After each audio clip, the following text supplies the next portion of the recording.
السيدات والسادة الكرام، نأمل منكم سرعة التفضل بالجلوس على مقاعدكم. سنبدأ بعد لحظات من الآن.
السيدات والسادة الكرام، نأمل منكم سرعة التفضل بالجلوس على مقاعدكم.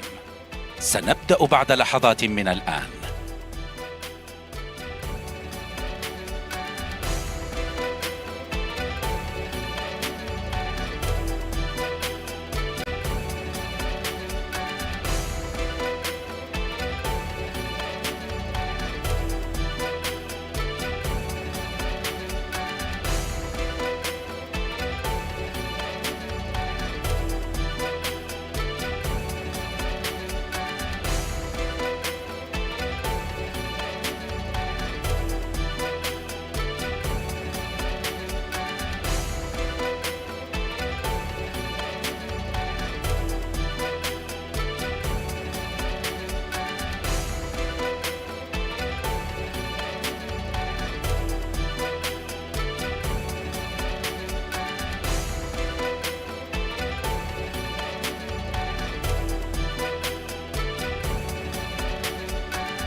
السيدات والسادة الكرام، نأمل منكم سرعة التفضل بالجلوس على مقاعدكم. سنبدأ بعد لحظات من الآن.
السيدات والسادة الكرام، نأمل منكم سرعة التفضل بالجلوس على مقاعدكم.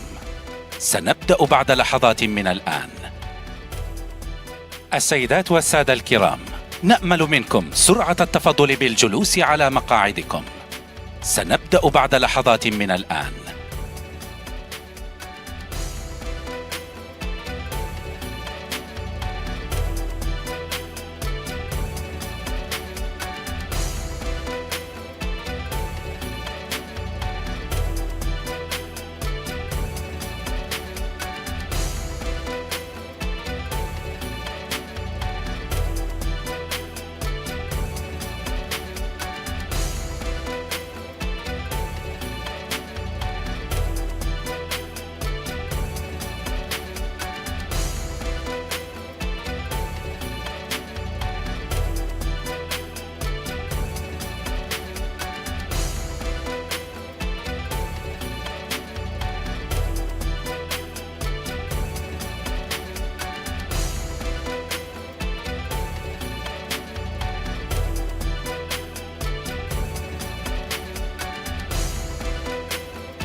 السيدات والسادة الكرام، نأمل منكم سرعة التفضل بالجلوس على مقاعدكم.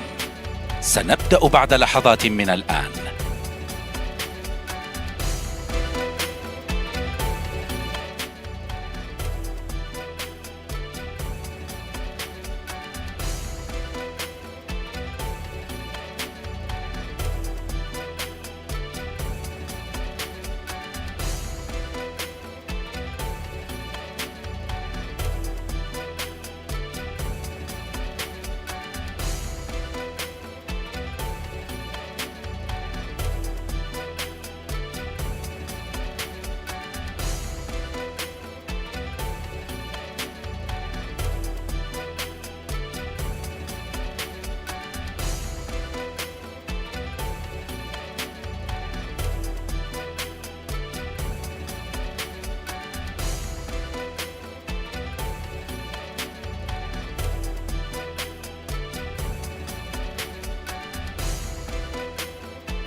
بقوة إن شاء الله. بالعكس.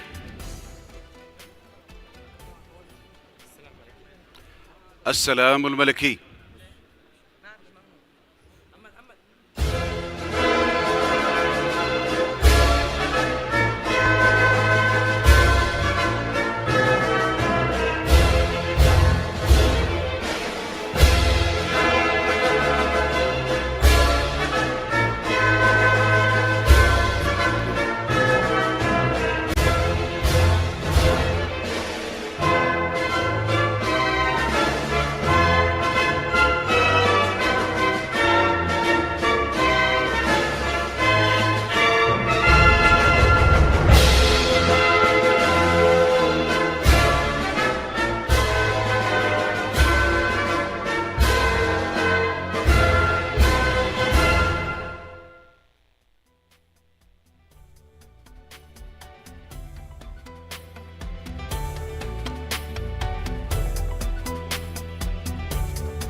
بسم الله الرحمن الرحيم. صباح الخير. Allah, the most merciful, the most gracious, Your Highnesses, Your Excellencies, dear honored guests, creators of the future, makers of the future.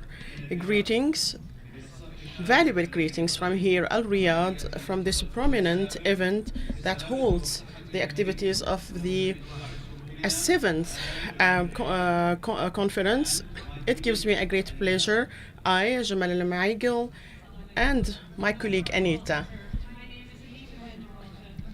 اسمي أنيتا ماندوروتا ويسعدني أن أكون المستشار الخاص لمعالي الأمين العام للأمم المتحدة للسياحة، ويسعدني أن أقدم أيضا معكم مؤتمر اليوم.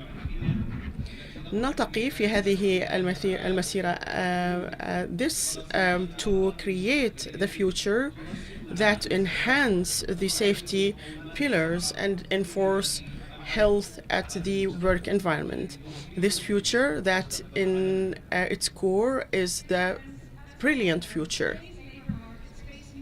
كما تعرفون اليوم سوق العمل مليء بالتحدي وكذلك بالفرص مع التطور السريع لبيئة العمل، التعاون بين الحكومات والقطاع الخاص والمنظمات الدولية، أن لدينا حاجة ضرورية لاعتناق الفرص والتغلب على التحديات، مثل التعاون لتعزيز السلامة المهنية والصحة ودعم العاملين الذين هم يمثلون عصبة ونبض كل تقدم وحياة نصنعه. هذا المستقبل بالتقنيات.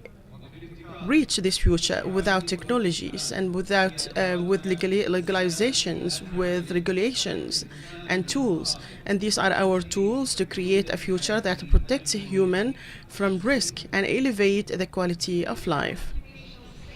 Health is, at its core, the future of our humanity.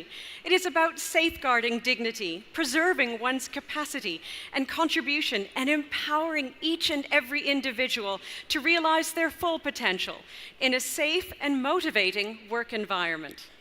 وانطلاقا من رؤية السعودية 2030 آمنة. Enlightenment in light of the Vision 2030 and that built the vital community. This conference is here to confirm the commitment of the kingdom to enhance the occupational health. We in this today we have the leadership vision that place the human, the health and safety at the head of the priorities. And from the perspective of this life, this conference is here to enforce our commitments to enhance the occupational safety and health as a pillar for sustainable development. So we welcome you all, Your Excellencies, honored guests, and we now call you to watch a video for inaugurating the 7th Conference of Occupational Health and Safety Conference.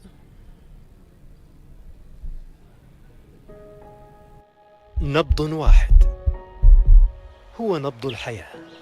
of life, نبض العمل. the pulse of نبض work العطاء. and giving. نبض واحد One heartbeat, هو نبض الحياة. one pulse is the heartbeat نبض of العمل. life, نبض العطاء. heartbeat of work, of giving. With each pulse, the human value and the importance of safety and the necessity of care. Let's listen to this rhythm, appreciate it as most valuable thing we have. This pulse, this heartbeat is the motivation behind our gathering here today and our vision for the future. Join us today in this commitment journey of commitment.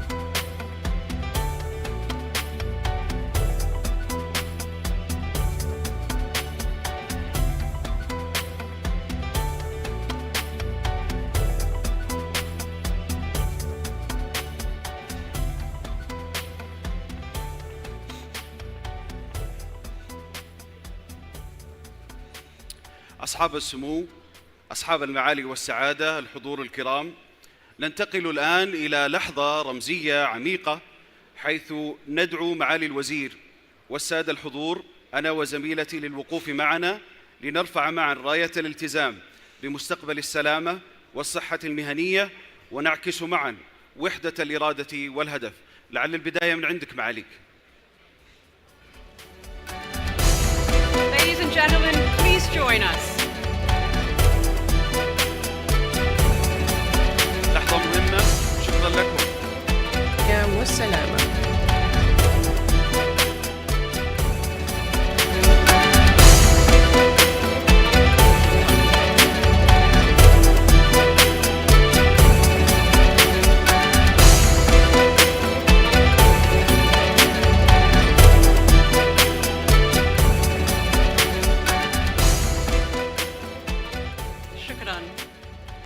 شكرا لكم. أدعو الآن معالي وزير Call His Excellency the Minister of Human Resources and Social Development and the Chairman of the National Board of Directors for Occupational Health and Safety, His Excellency Minister Ahmed Al-Rajihi.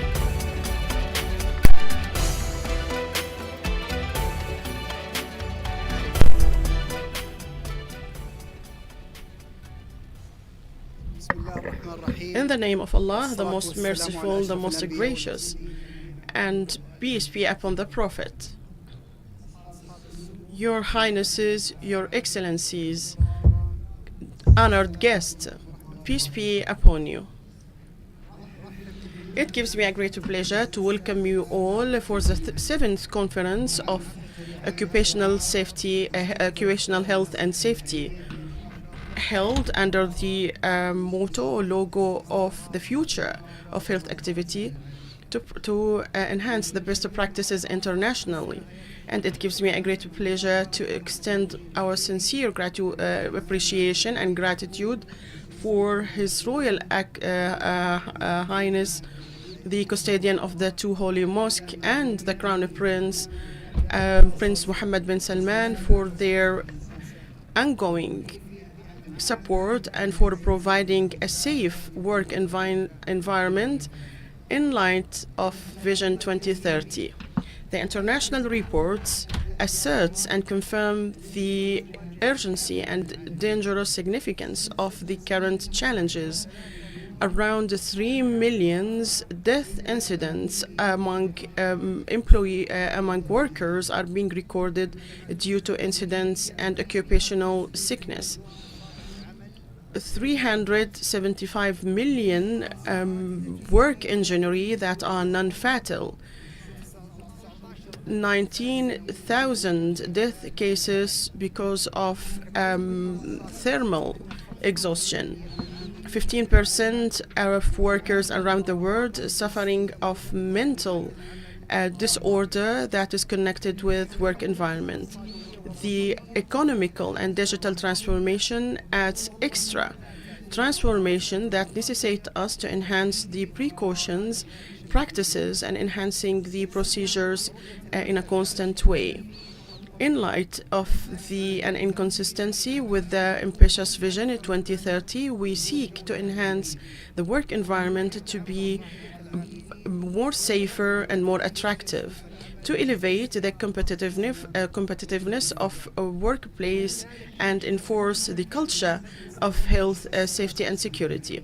Consequently, the Kingdom started the National Council for Occupational Health and Safety according to the latest and most recent international practices. Within 3 years of establishing of this council, there has been milestones, among of which is reducing the death cases connected to work to less than 1 out of 100,000. The number of Saudi workers in occupational safety that enhanced 300 from the baseline in 2022. The elevation of compliance of safety criteria to 72 by the end of 22, and the percentage of automation of procedures of protecting the work environment as 62% by the end of 2024, comparatively with 30% by 2022. And in light of the conference, it gives me a great pleasure to announce a group of excellent and unique initiatives, which is launching the National Institutes for Safety, Occupational Safety and Health. The narration of health safety, and also launching the award for excellence in occupational and health and safety. And in conclusion, we confirm that the commitment of the Kingdom with the health of the Kingdom that reflects the future of more prosperous and more brilliant. We believe that this conference will be an advanced step in supporting our occupation. And I also reinforce and extend my sincere heartfelt thanks for all the organizers and those responsible for the conference. And I wish you all the success and peace be upon you.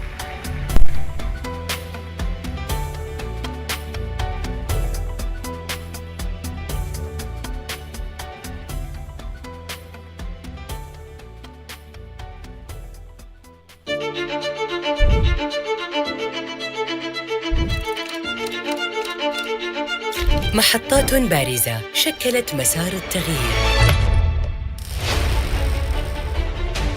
بيئات عمل ذكية وآمنة أثرت في كل منشأة وعامل لترسخ ثقافة وقائية شاملة.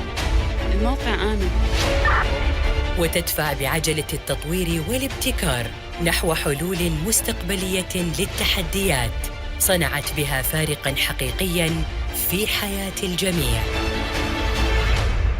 كانت البداية لجيل يسلم الراية لجيل حاملاً معه إرثاً من السلامة والصحة المهنية. فمن كل أرجاء المعمورة اجتمعت العقول النيرة، تلاقت الخبرات وتشابكت الأيدي لتصبح السلامة والصحة المهنية لغة عالمية مشتركة. انطلاقة سرت في شرايين بيئة الأعمال لتحمي كل يد تبني وكل فكر يبتكر ليصبح مكان العمل مصدراً للطمأنينة. لم يعد تأثيرنا محصوراً بحدود الوطن، بل امتد ليلهم الآخرين ليصبح نموذجاً يحتذى به. كيف حولنا التحديات إلى فرص؟ وكيف بنينا بإصرار وعزيمة صرحاً شامخاً للسلامة ننقله للعالم بكل فخر واعتزاز. وسنظل نمضي قدماً، نحمي، ندعم ونلهم فقصة السلامة والصحة المهنية لم تروى بعد بالكامل، ومستقبلها يكتب الآن.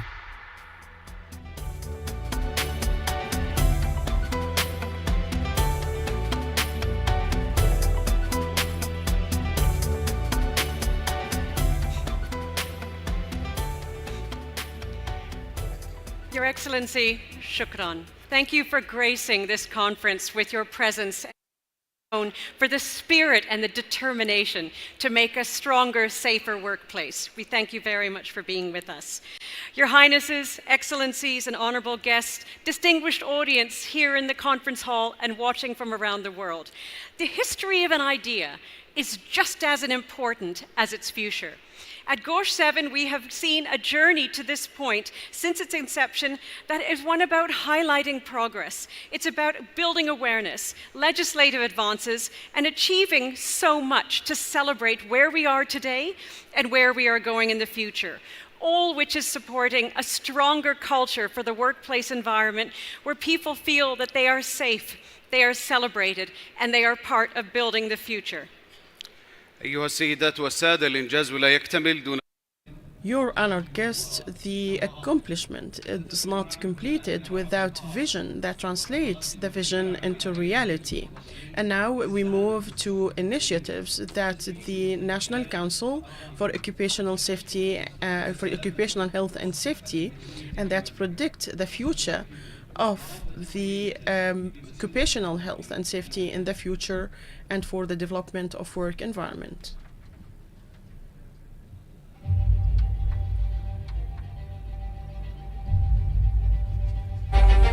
في أرض تعانق السماء طموحاً وبين مشاريع تبنى بعزيمة، أرأيتم يوماً بناءً يرتفع؟ Have you ever seen a building that is elevating a block by a block, that's rising block by a block?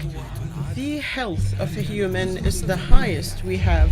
These are no ordinary steps.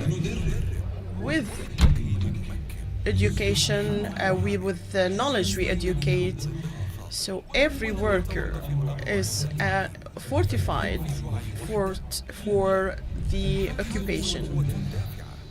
Motivation is a driving force that help the entities that supports the efforts. And because ambition has no limits, here the role of honoring the committers in applying the highest level of safety with a national prize that celebrate every idea.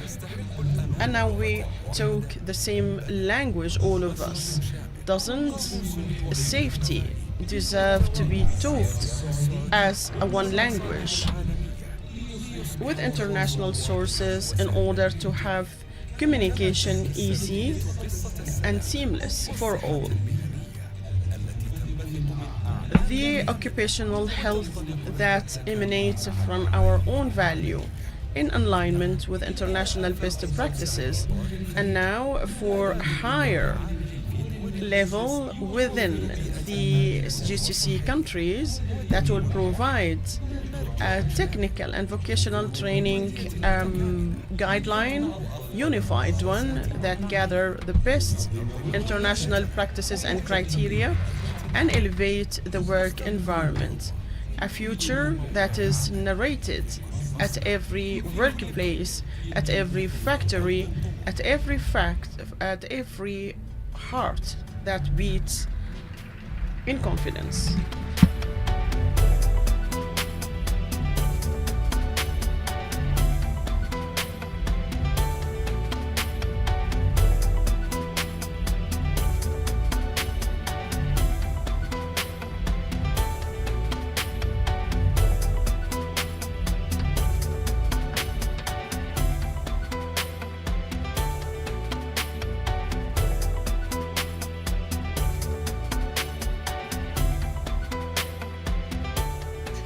Excellencies, ladies and friends, the Global Occupational Safety and Health Conference is all about connections. It's all about connecting minds, connecting hearts, connecting ideas, and connecting innovation. It's all about working together to make sure that we can create a safer future, which is why it's so important that we don't just talk about what might happen, we work together to make it happen, which is why I'm delighted to welcome to the stage our first dialogue session that's going to be very capably run by my dear friend Jamal, who will introduce his esteemed guest. Jamal, the stage is yours. Shukran.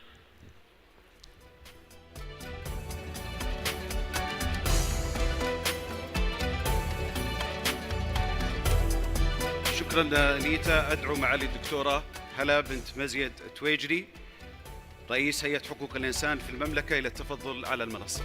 Yazid Al-Tuwaijari, President of the Human Rights Commission.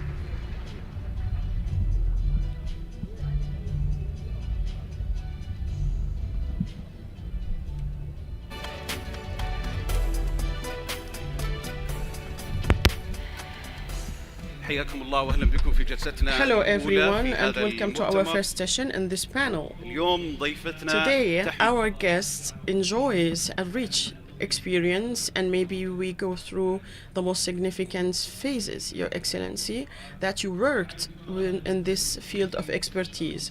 Her Excellency Dr. Hala Al-Tuwaijari is the President of the Human Rights Commission. She holds a PhD in English literature and enjoys a long history of milestones and achievements. She also heads the National Committee for fighting on anti-human trafficking, and also the Commission of Training, Development and Training. And internationally, she had the cycle of Women Committee and the Arab League. She also worked in the Coordination Committee and the initiatives to protect kids and children in the cyber world. The most important stations and phases, and from starting from your point of view, being the Human Rights Commission, how do you observe the occupational health and how you seek to enhance this perspective? Thank you ever so much, and thank you for inviting me to talk in this highly significant conference, because occupational health and safety is one of the main rights in the human rights announcement. When we talk about the safety and healthy work environment, it means that we are talking about tools to protect and preserve the rights of workers, whether through regulations or practices, or even in the way of being fair, and also seeking legal help for fair judgment. In terms of processing the complaints and receiving complaints that is in violation of practices of occupational health and safety, we hear about the role of human rights in this domain and how you deal with it, and how you make sure and guarantee that protection and fairness is provided. Of course, complaints and the channels offered for receiving the complaints is considered that the third line of defense. The first line of defense is to have a clear legalization that stipulates the rights of the worker. And on the second line, there are the policies, legalizations, and the tools of the nation that we have heard about today. The third one, which is the ways of fairness, which are the channels of receiving complaints, which should be start at the beginning from the same entity that executes the policies and legalization. In other words, if the worker is working at a company, at the beginning, there should be a clear way for receiving justice and fair within the company. And the other one is to have a clear mechanism for the human resources and social development ministry, such as hotlines and channels of compliance.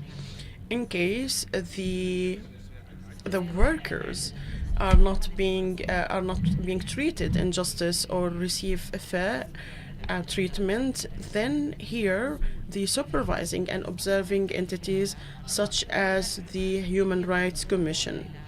We are here talking about different levels, and later then it will be raised for the jurisdiction according to the violation. Work markets witness fast changes, and of course maybe the future will be accelerating more and more. What's the role which is developing the policies? What are the legalizations that are concerned with the occupational health and safety? What are the legalizations in this concern? Here, when we talk about Kingdom of Saudi Arabia and over the past 9 years, and when they announced the realization of Vision 2030, among of which is the economical real achievements, we're talking about more than 14 million workers that works in the kingdom. So we are talking about a future that revolves about this openness, economic openness. This should come in parallel with legalizations, fairness, shared mechanism, etc. This is a complete and comprehensive ecosystems. It couldn't be divided into one entity. It's a national, comprehensive, and integrated project. Among of the roles of the Commission, besides that it receives the compliance, it also review with the government and extend and provide advisories in terms of legalizations. And here what we are talking about commercial work and the human rights, which are guideline principles announced by UN in 2018. However, to have this principle integrated in the national regulations and policies, and also we are in the process of participating with the related entity to provide advice in this concern. In addition to the international cooperation, of course, we attend all the conferences and events that is concerned with the human rights, and of course we come back home in order to review and update according to the best international practices. The awareness part is plays a significant role in the occupational health and safety. The role of the Commission in enhancing the awareness of the community, mainly in the rights of the workers and also in occupational health and safety. What is your role here? Of course, it's an authenticated role, which is spreading the awareness about human rights. We have also raised the awareness about a portfolio such as anti-human trafficking. Raising the awareness is not easy at all, because to reach out for all the workers with all the different backgrounds, different languages, and make them aware about the regulations and their rights and the way of fulfilling justice. It requires an integrated, collaborations. We meet with the ambassadors of different countries. We always go to the conferences and we always raise the awareness. However, what is the most important of all is changing the culture and the awareness about the occupational health and safety. We are talking about a period that is comparatively to the development of nations comparatively short. Honestly, the first entity that we started working with is the Ministry of Education in order to integrate the human rights at a very early stage in the educational pedagogy or the pedagogy and curriculum. Of course, this is a long-term plan. However, on a shorter term are these initiatives that has immediate effect and reach immediately the workers, whether citizens or expats. Thank you ever so much, and it's enriching us with your valuable insights, and we thank the audience for listening. And I here leave the space for my colleague in the upcoming session.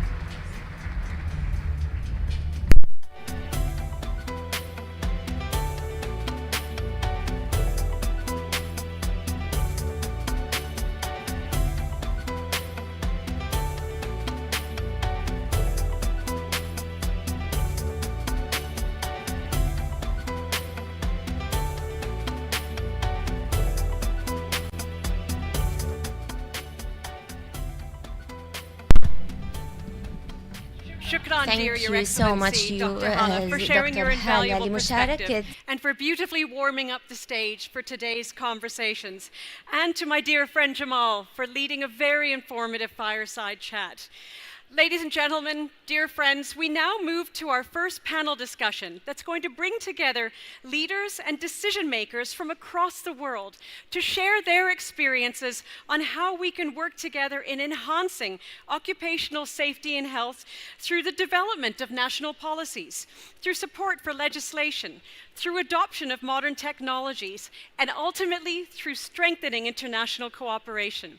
You can see across the room we have an exceptional group of leaders whose hearts and minds are committed to GOSH 7, and we thank you for that. Our first panel discussion is going to be one that I must admit I'm very excited about, as I have some spectacular leaders that are going to help me dig deeper into this discussion. And in true GOSH style, we've brought together leaders from across the kingdom and across the world who can really help contribute to the conversations that we're looking at in creating the future for occupational safety and health. Now, please know that we're going to be using multiple languages, so there are translation packs, so please do put those on. We have channel 1 is for people speaking English, wanting to listen in Arabic, and then channel 2 for the reverse. And we have our hardworking translators working simultaneously at the back. As I've indicated, our first focus group is going to be looking at, for the next 45 minutes, promoting occupational safety and health at an international level. So we're looking now at an aerial perspective internationally to look at how do we set the scene globally, so through the rest of the conference we can dive deeper in. We're looking at global experiences, but also what are the future aspirations? What do we want to create for the future of occupational safety and health? Our discussion will explore how occupational safety and health can be positioned not merely as a regulatory obligation, but as a proactive, transformative pillar in how we shape the future of nations, as it is very much at the heart of Vision 2030. We're going to be looking at it particularly again in the context of Vision 2030, but learning from leaders from across the room who are going to join me on stage. Importantly, our conversation is going to focus on developing equitable models for collaboration, knowledge exchange, and capability building. Again, how can we as a global community work together, learn together, and grow together? So I'm going to ask to join to the stage 5 fantastic speakers who, again, I'm delighted to have with me, and I welcome them with great love, warmth, and respect. First and foremost, it's His Excellency, Dr. Abdullah N. Abutnain, the Vice Minister of Human Resources and Social Development for Labor, Vice Chairman of the Board of the National Council of Occupational Safety and Health. Please, sir, join me on stage.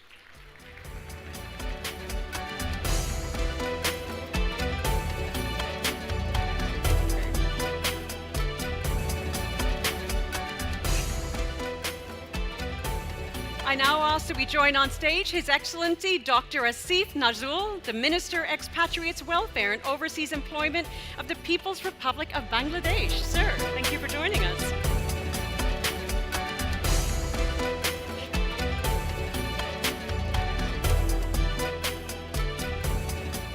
We now have the lovely His Excellency, Mr. Abdulaziz Hassan Al Boug, the Governor for the General Organization of Social Insurance. Please, sir, join us on stage.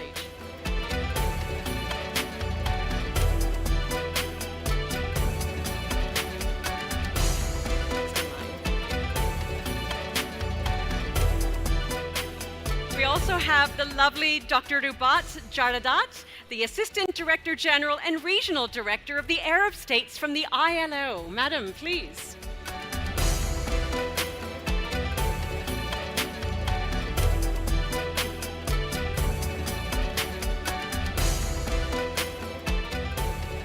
Fantastic. And our last chair is occupied by our dear friend, Dr. Luke Triangle, General Secretary, International Trade Union Confederation. Sir, please.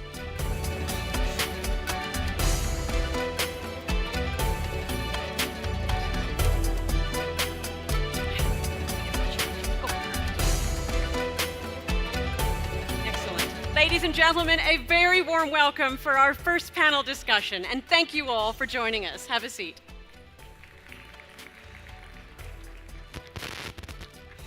Excellent. So, as we said, we're going to be talking about global development of occupational safety and health, but we're going to be starting right here at home in the Kingdom. And for that reason, I'm going to ask His Excellency, please, Dr. Abdullah N. Abnout Naim. Thank you very much again, sir. Sir, I have to say, I have been coming to the Kingdom since 2017 in my UN capacity as an advisory board member of the Royal Commission for Alula. And it has taken my breath away how beautifully the Kingdom has focused on Vision 2030 with unbelievable courage, determination, pride, and importantly, participation. Please, sir, can you give us a sense of what is exactly happening in terms of how such remarkable cross-sectoral alignment has been possible to enable the Kingdom's rapid transformation and, in particular, achievements in the field of occupational safety and health? Please.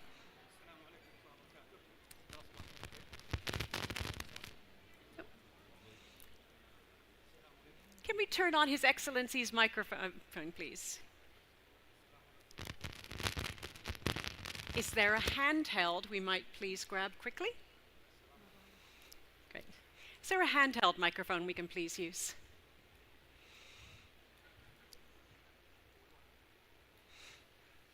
The first panel is always the technology test in its own.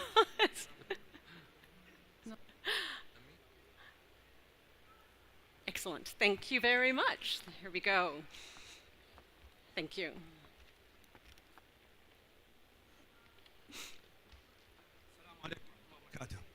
Oh, and microphone on, please. There we go. السلام عليكم ورحمة الله وبركاته. واضح الصوت؟ صباح الخير حياكم. First of all, I'm glad to be part of this important discussion, and hope you all enjoy a productive and engaging conference over the next. Let me begin by saying that. Oh, can we please check the microphone again?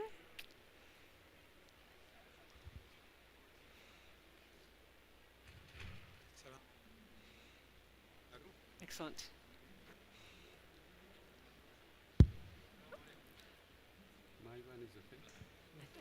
They'll turn it on.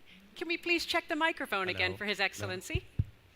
Oh, I think we have life in it, sir. السلام عليكم. No, it doesn't work well. It doesn't work. No. It's gone again. You are probably pressing some button. I think we need a plan B, please.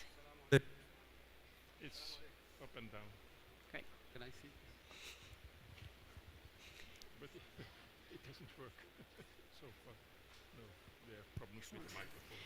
May I bother to tech team for another microphone? Alternatively, Your Excellency, if you want to take the podium, that might keep things moving. It's going to be difficult.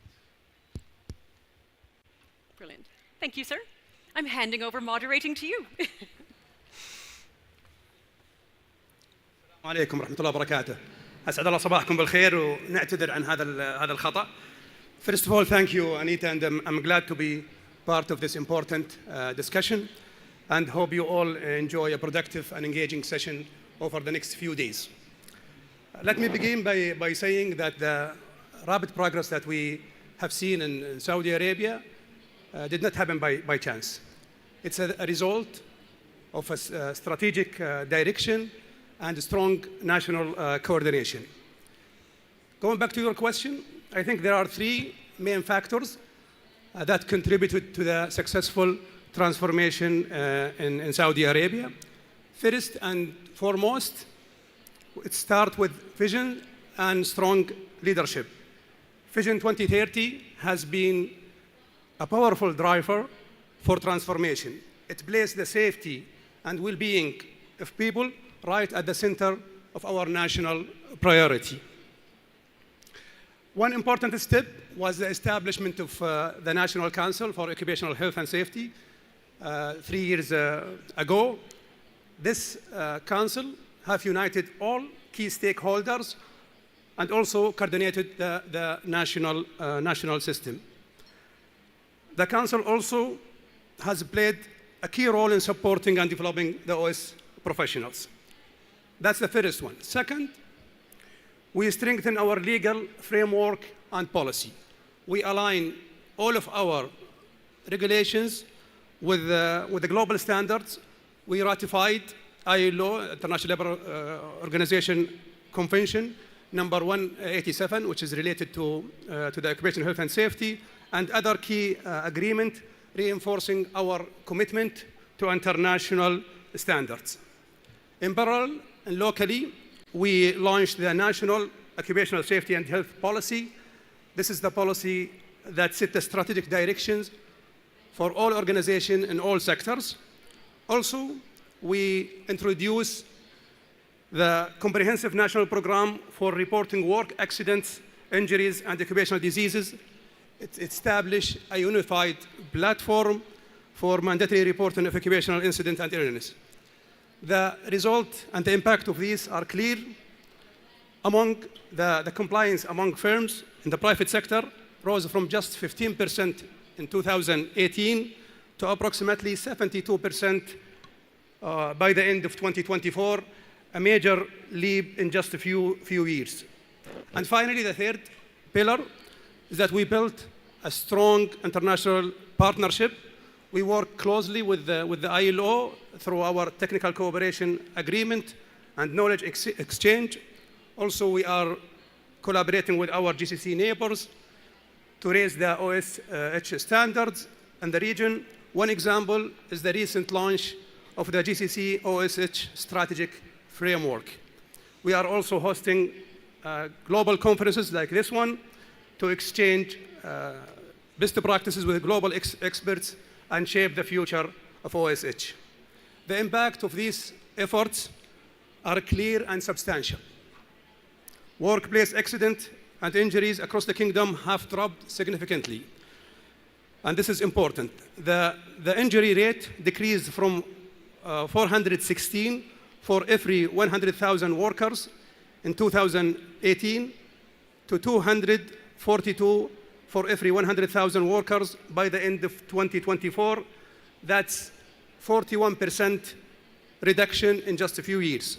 In addition, the rate of work-related fatalities is now below 1 for every 100,000 workers, and that's by the global standard is a big achievement.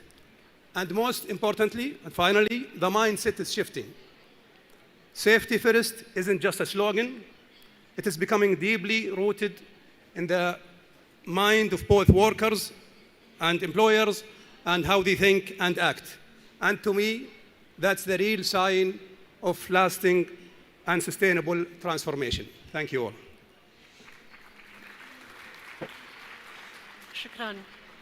Your Excellency, shukran, and it was a lovely way in which you initiated the conversation, because especially looking at, and if anyone hasn't seen it yet, please do, the Vision 2030 annual report for 2024, which has just come out. It's remarkable because you have a solid vision in place, clear priorities, but as you've said, a shift in mindset. And that mindset continued to provide inspiration and momentum to delivery even during a global pandemic, which is really quite remarkable, which was about, and I know from an RCU perspective, creating, even within the mega projects, bubbles of communities of people working on the projects that not only kept productive, they kept inspired at a time when the world was emotionally exhausted.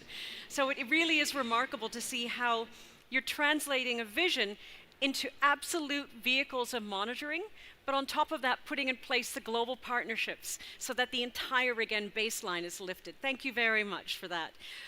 Your Excellency, you and I had an interesting conversation yesterday about Bangladesh, because we look at the world and we look at the opportunities in, again, lifting the baseline for the world. It is absolutely there. But it's also the challenges that we face as a developing community. What are some of the most prominent challenges facing your people around the world and back home in Bangladesh when it comes to implementing occupational safety and health standards? Please. Thank you very much. Assalamu alaikum. Can you hear me? We can hear you. Okay, thank you. Actually, you see, the occupational health and safety issues has been underpinned in the international labor law document, some of which, in fact, predates the international human rights document. But unfortunately, it was mostly concentrated in some European and American countries. They were very serious about ensuring occupational health and safety. But nowadays, the developing world, they are increasingly giving more and more focus and importance on those issues, and they are coming forward. They are responding to the global standard. But of course, there are some problems. When you talk about countries like Saudi Arabia, they have the financial, technological, and human resources to ensure that occupational health and safety is there in all the industries, and they are progressing a lot. But if you look at the developing countries, the major problem is the resource constraint. When you have resource constraint, you cannot ensure training, you cannot ensure technology, you cannot even ensure enforcement of the law you already have. This is one problem. And the second problem is, of course, we have weak enforcement mechanism. Most of the developing countries, if you look at there, they are trying to replicate the ILO standard in their law and policy instrument. But in terms of enforcement, they are lagging behind, because enforcement is a much bigger issue. Producing law is just a paperwork and doing some research. Enforcement is a big issue because it is related with the governance issues as well. I told you yesterday that in my country, some of the violators are actually part of the enforcer in our country. So they have huge influence on government machineries. In fact, they are part of the government to some extent. So they can manipulate the judiciary system, the regulatory system. So in spite of having a good law and policy, you can't always implement those things. But I can assure you that in the post-Rana Plaza incident, we had a catastrophic collapse or a catastrophic accident of Rana Plaza, which claimed more than 1,000 lives. After that, our government has taken a lot of initiative. We have improved law, policy, we have improved enforcement, but there is a long way, still a long way to go. Indeed, and it was lovely speaking to you, and it goes very much to what His Excellency said. It's not just about putting the practices in place, it's the mindset. There has to be a shift in mindset, which puts me perfectly in the position of asking His Excellency, Governor Al-Boug. You and I had a lovely conversation yesterday about some of the activities and initiatives being put in place here that genuinely makes sure that everyone is a part of the solution and a safer future. Please. First of all, it's an honor to be here with this team panel. Good morning, everyone. Thank you, Anita, for the question. If we look at GUSI, we really believe that everyone deserves to go home safe. Now, as an organization or a social organization, let's talk about the coverage perspective, whom that we cover. And let me confirm today, everyone in the private sector, it's either Saudi or non-Saudi, is covered under the occupational hazard. And when we look at actually this kind of coverage deeper, we cover the work-related injuries, all the medical and medical-related injuries covered. if we look on the other side, we do have the rehab and the rehabilitation.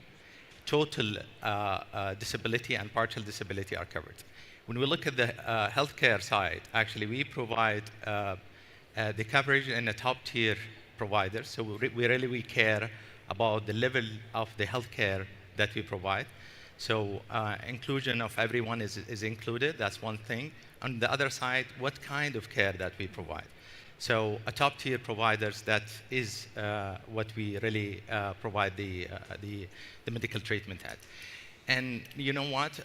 On the medical coverage as well, there is no cap. So when we benchmarked and we look at globally, normally when it comes to the medical treatment or the even the rehab, we find out that there is a cap or a limit for the medical treatment itself. What we are offering today does not basically have any cap or a limitation. And on the other side, just to also let the audience know, thanks to the Vision 2030 and how Saudis basically is advanced in the technology and the integration. Now, if anyone basically arrived today to the airport, he's auto-enrolled in the system. So we don't need really any data from the employer. We get the data, we're integrated with the MHRSD, we are integrated with the passport office. So he's insured from that moment. Since he arrived to the kingdom, he's basically enrolled in the system itself. And I love when you shared that story, because it goes to what His Excellency, the Minister, said about the application of resources towards technology. Because when you told me that story yesterday, I thought it was beautiful, because not only is someone arriving into the kingdom and someone in the kingdom woven into the system and into the network, they know that they are seen and they are protected. Yeah. That says an enormous amount about, again, the mindset of the kingdom in protecting and celebrating every single person that's a part of creating the future of the kingdom. Honestly, it is all about the social protection. It's really lovely, and I think that's where I love the fact that it's social insurance, not just the physical that we normally look at. I'm going to jump over you, Luke, and I'm going to ask Dr. Jaradat. I'm very curious, because you was my UN sister, being coming from the ILO. The collaboration with governments, employers, and workers to ensure occupational safety and health is central to the work and your agenda across all the regions. Can you share a little bit about that? And quite honestly, why are you so excited to work in this region and in the kingdom at this time in occupational safety and health? Thank you. It's a real pleasure being here. And as you know, and as a UN colleague, the ILO is a tripartite organization. So in everything we do, we work with workers, employers, and governments. So at the global level, we set all our international labor standards together with governments and social partners, policies, programs, and they're all designed and implemented in collaboration with them.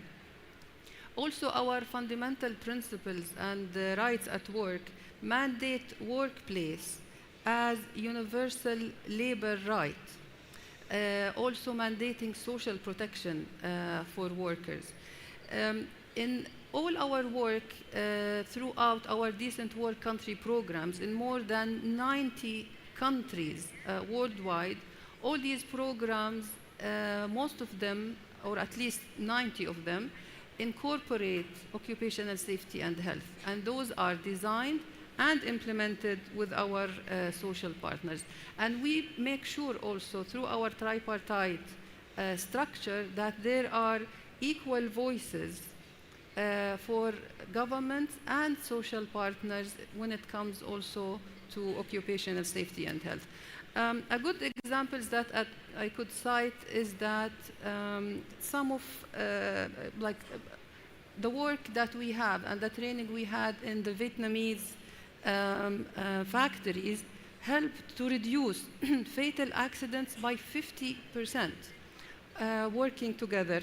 And also 79 of those countries that we work with have seen improvement in laws and regulations related to occupational safety and health. Brilliant. And I'm curious, because this is where, and as I've spoken to all of my lovely panelists, It's learning not just the expertise of what you do, but it's learning about you as well. I'm curious, Doctor, what excites you about being in the kingdom now and working in this region, in this field? Okay, well, we have seen very good improvement and very good developments in the area of occupational safety and health. As His Excellency Minister Raj, he mentioned this morning, and His Excellency Dr. Abu Thnain also, we have very strong partnership with the Kingdom of Saudi Arabia for many years. And we are continuing, and we see all the reforms and the improvement in that. The recent ratification of Convention 187 was also a testament to the political will, because it's all about political will as well. The development, we work with them on development of OSH policy, on OSH strategy, and we hope that there will be an OSH hub here in Saudi Arabia, and we will continue our work and getting examples also that could be implemented elsewhere. Indeed. And it's exactly as you say, that my belief is that the world is desperate for inspiration right now. And this is one of the most inspiring places in the world. And it goes to what His Excellency was saying again about having the vision and having the mindset. To have the support and the active involvement of the partners is brilliant, because it is a very strong indicator of what we're doing is being done right. And that's where, again, I think it's to be celebrated. So Luke, my question to you, we talk about the intentions, we talk about the vision. What are the real fundamental challenges that are being faced in the world right now as regards occupational safety and health? And I know it wasn't in your questions, but I'm curious, because the pandemic widened the definition of health in many ways to include mental health. How has that changed things? Please. Yeah, thank you very much for the question, and thank you also for inviting the International Trade Union Confederation and myself to this very important conference. So I greet you on behalf of our organization, which is a constituency of the ILO, but we are representing labor unions, trade unions in 170 countries in the world. More than 200 million members are affiliated, and by far we are the largest social movement in the world. So first of all, while I speak, somebody dies at the workplace, and the next one will die in 12 seconds. That's the speed of deaths, fatalities in the world today. The number has already been raised. 3 million people die at the workplace. And you mentioned it, and I'm fully in agreement with that. You don't leave your home in the morning with the aim of not returning in the evening. So it is a moral duty to all of us to make sure that these 3 million is not further increasing and actually is reducing. Unfortunately, the trend is not like that. The trend is still that we are faced with increased fatalities and injuries at the workplace. And that's also driven by new challenges. You mentioned digitalization and the impact of digitalization, but let's also certainly not forget heat stress. 2.4 billion workers today are faced with heat stress, which is also causing injuries and fatalities. And this is, to change this trend, it's not only a moral duty, because it's first and foremost a moral duty to reduce that. But secondly, it's also an economic reality.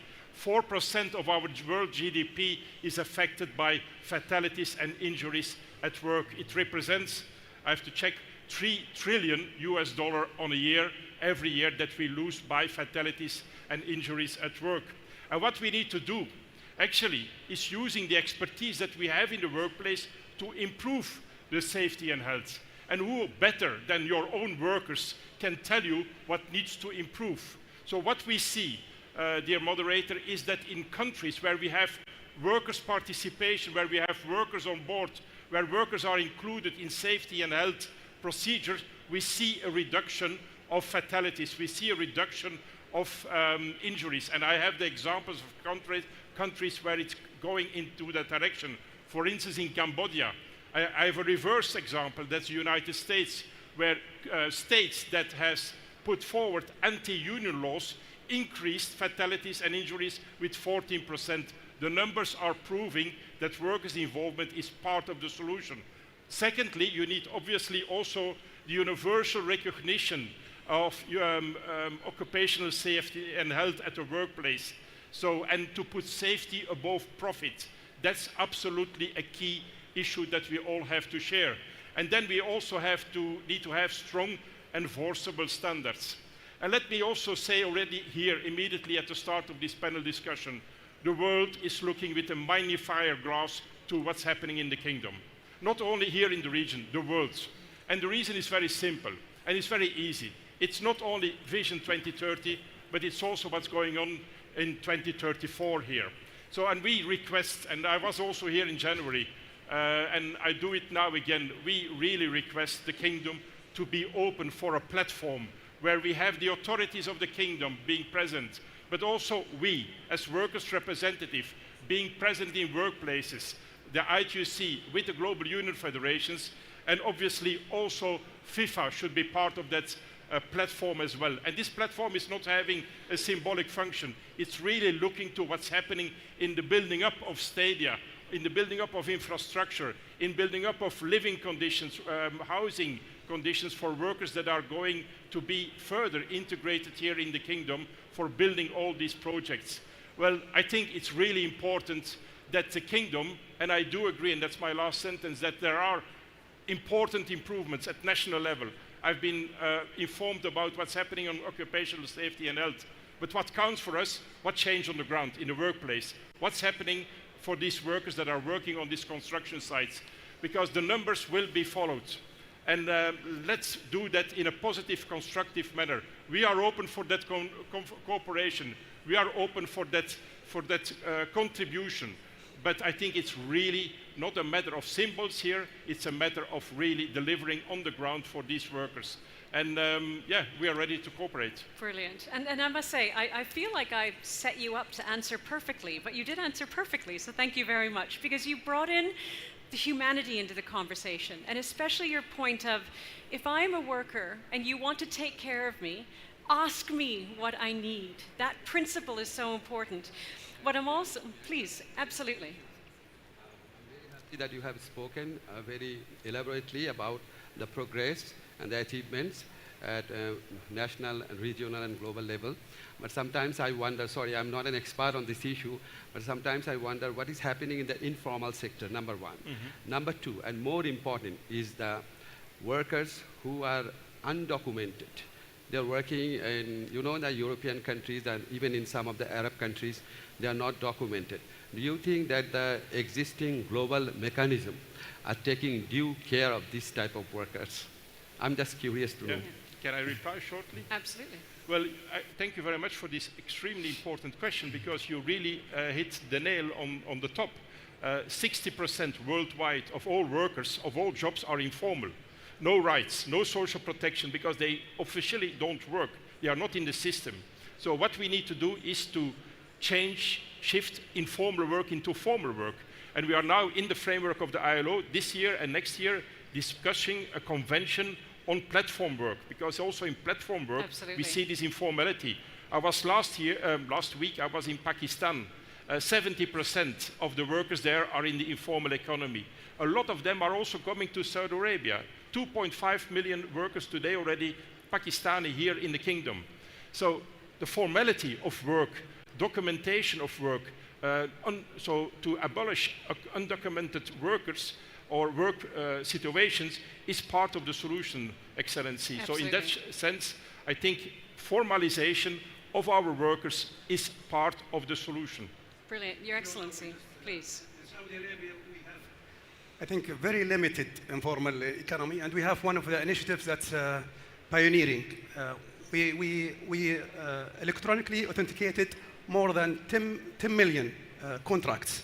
So all workers the contracts has to be authenticated through the system, and it's translated to their language. We have Arabic and English is the formal language, and then it's translated to all languages. And that's one of the initiatives that we combat informal economy with it. Great. I think one thing that's very important about this conversation, and ladies and gentlemen, I'm so tempted to ask you to applaud the panel, but we're not finished yet, because we wanted this to be real. We wanted it to be engaging. And Luke, your comment about creating a platform, I think what's really important here, This conference is the start of that relationship. I think that's really important. I was blessed to live in South Africa for 26 years and was there during the World Cup. And we faced many a challenge about it. And it's always about not should a country host the World Cup, what if they didn't?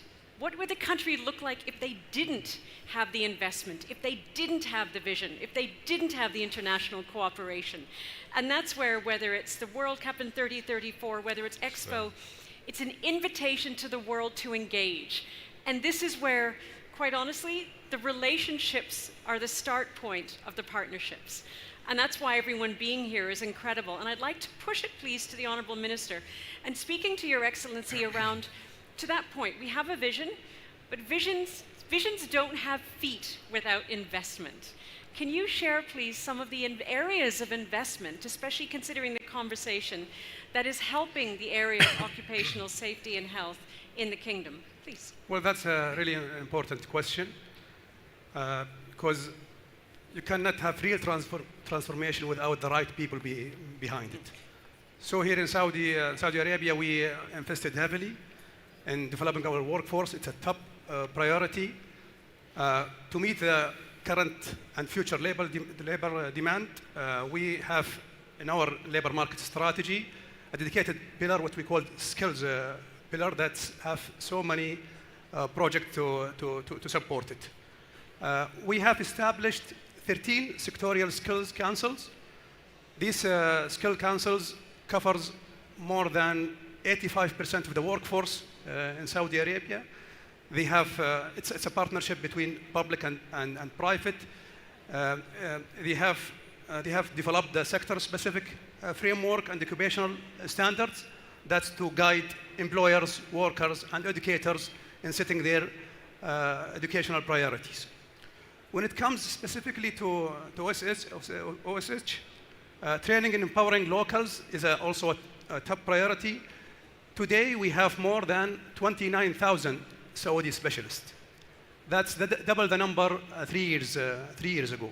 These professionals now are in the ground, raising the compliance of those companies. Also, we have not just targeted the specialists, we also targeted the workers in high-risk sectors, like construction, healthcare, energy, and transport. We introduced an electronic training platform that offers more than 22 programs. It's also offered in 8 languages, so it's accessible to all firms, large and small and medium. And this morning, we inaugurated the National Institute of Occupational Health and Safety. This is a big achievement. And in our plan for the Institute, we are planning to train more than 35,000 Saudi specialists in its first stage. Also, we will link the qualifications with the global requirements. We want our workforce to be globally competitive. And this institute is not going to be a training institute alone. It's going to be a hub for policy, innovation, and leadership. I just want to say that all this is mainly funded by the government through the Human Resource Development Fund. But also, we are seeing a strong participation from private sector, especially those companies where workplace safety is affecting their status. So this blended approach, government-funded and private sector funding, is opening the doors for many Saudis to enter this profession. On top of that, we have a regulation that requires all companies to employ certified specialists, and we have a target of 70% Saudization in those roles.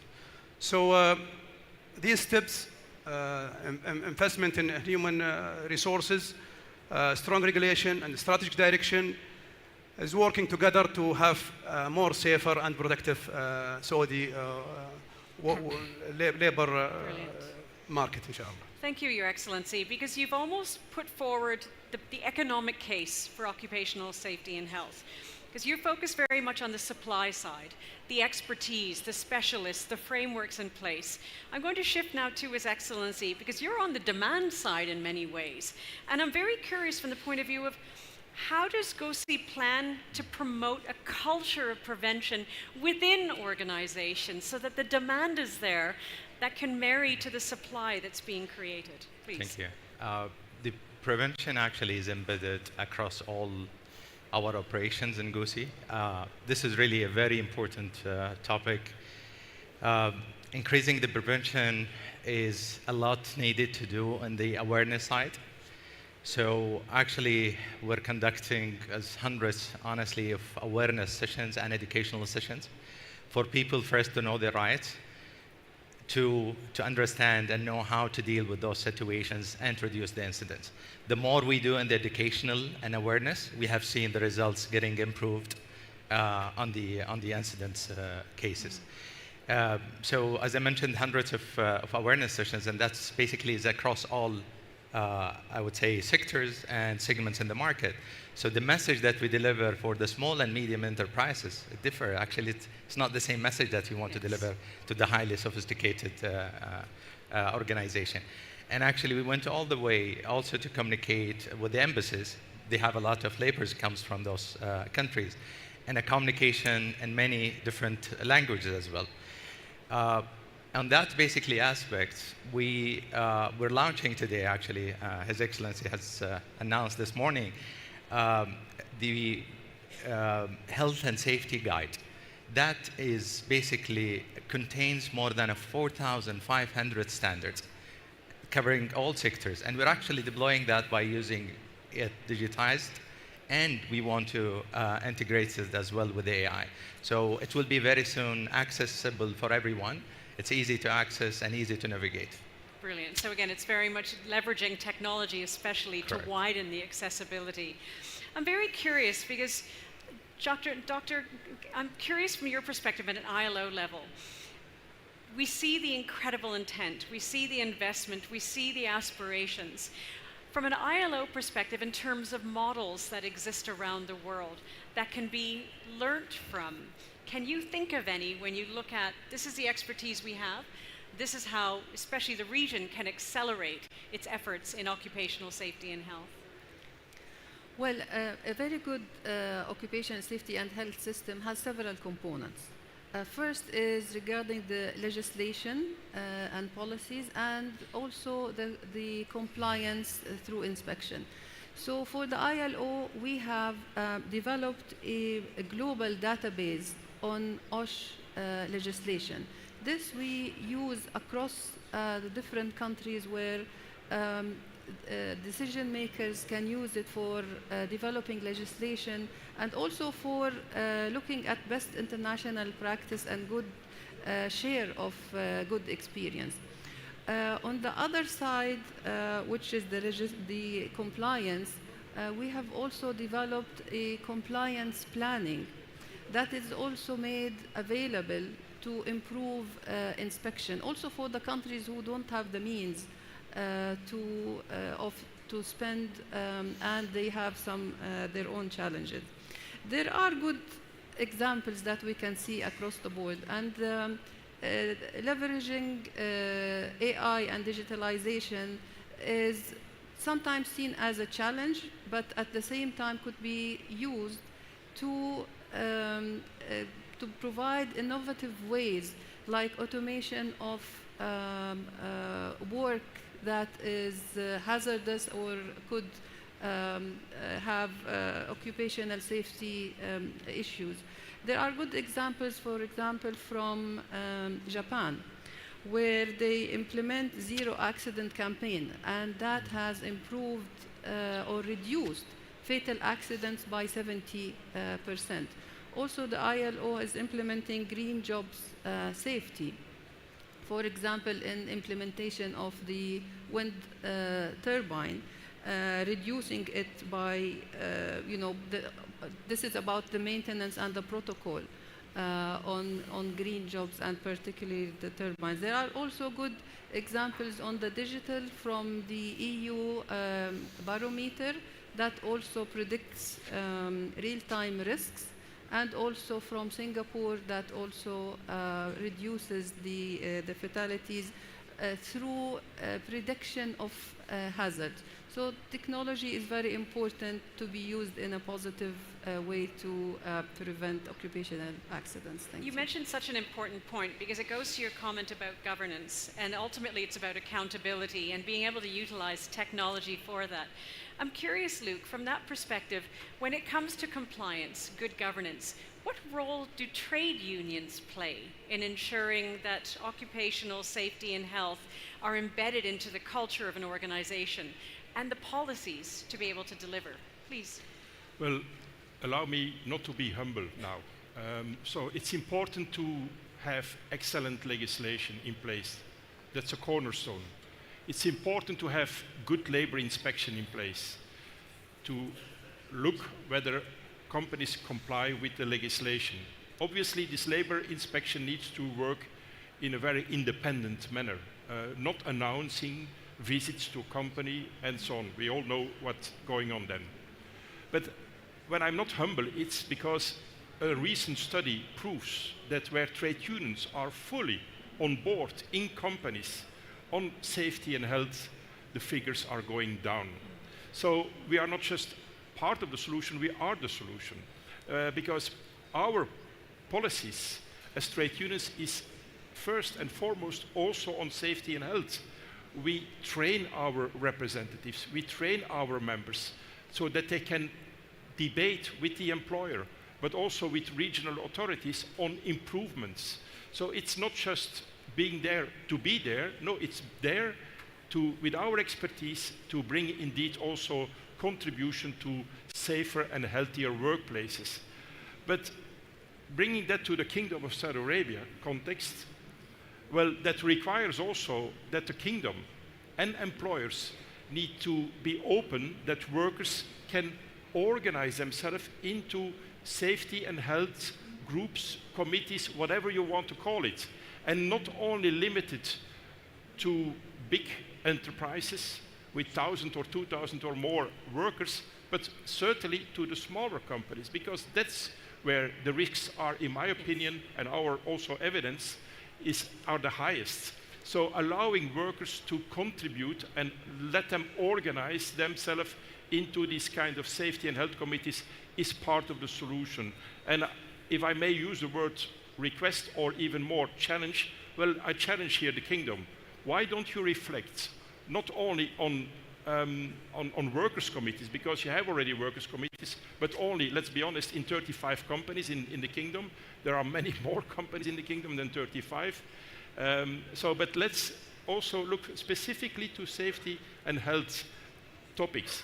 Why not leading a pioneer in the region here on safety and health committees in companies, not only the big ones, but also the smaller ones, and let workers organize themselves into these committees. They are not dangerous, they are contributing to the solution, because without them, you will not succeed. With having national institutions at the Riyadh level or in the regions, without involving them at the workplaces, unfortunately, evidence proves that you are not going to succeed. And I'm going to push my responsibility of a moderator a little bit. And Mr. Triangle, you've posed an important question, which I don't believe was rhetorical. So I'm going to ask His Excellency, Dr. Abu Naim. I'd love your thoughts on what Luke has shared. Well, I agree that we in Saudi, when it comes to big companies, they are more advanced even than the government when it comes to safety and health. And we have a strong collaboration with those big companies. And that's why, and we are actually concentrating more in medium and small companies. And that's why I talk about the regulation that we introduce, where we require all companies, small, medium, and large, to employ a specialist, OSS specialist. And we have also, number of specialists required depending on the size of the companies. So, and we are also supporting through the Human Resource Development Fund, supporting their trainings, their employment. Also, we welcome international experts on those in those professions. Our work with the ILO has been there for years. And we have actually, today we have a technical cooperation projects with them and knowledge exchange. And that's helping us more into the occupational safety and health and other areas. Also, we work with our neighbors in GCC in improving the occupational health and safety. And that's why we recently launched the OS strategic framework for all of the GCC countries. One of the things that we did, and we are proud of it in this conference, we launched the global OSH hackathon with Al University, bringing together 1,000 participants from 9 countries. We got their projects. Now we have 30 projects selected in all areas, and it will get the support. So we are working in so many pillars that goes to look questions. We are developing a strong legal framework and regulation, as I said at the beginning. Training and professional development, research and innovation is really important in that area. Industry engagement and safety culture. Employers must lead by example. And finally, international cooperations with all organizations. So we are shifting in Saudi from a reactive system to proactive, integrated, and digitally empowered safety culture. That's what we are building together with our partners. Indeed. And that's why I think putting it in context to your point, because Vision 2030 is only 8 years old, 7, 8 years old. The scale of what's being done is remarkable, as is the speed. But if I think about it, we've been on stage half an hour. I can't even imagine how many emails have come through your system already. Sure. And so that's why, Luke, what you're saying, and Dr. Luba, what you're saying are so important, that finding those best practices to be able to adopt, to accelerate the change is fundamentally important. Because that's where, again, it goes back to, it's the mindset. And it's the mindset in the kingdom, in the region, and also globally to make sure that it works. And that's why I want to take it back to Bangladesh, because you've exposed some of your challenges, but you and I also talked yesterday about some of the things you're really starting to do right. And you spoke about some of your customers and the conversations that need to take place so that the customers buying from Bangladesh recognize the importance of occupational safety and health. Can you share a little bit, please?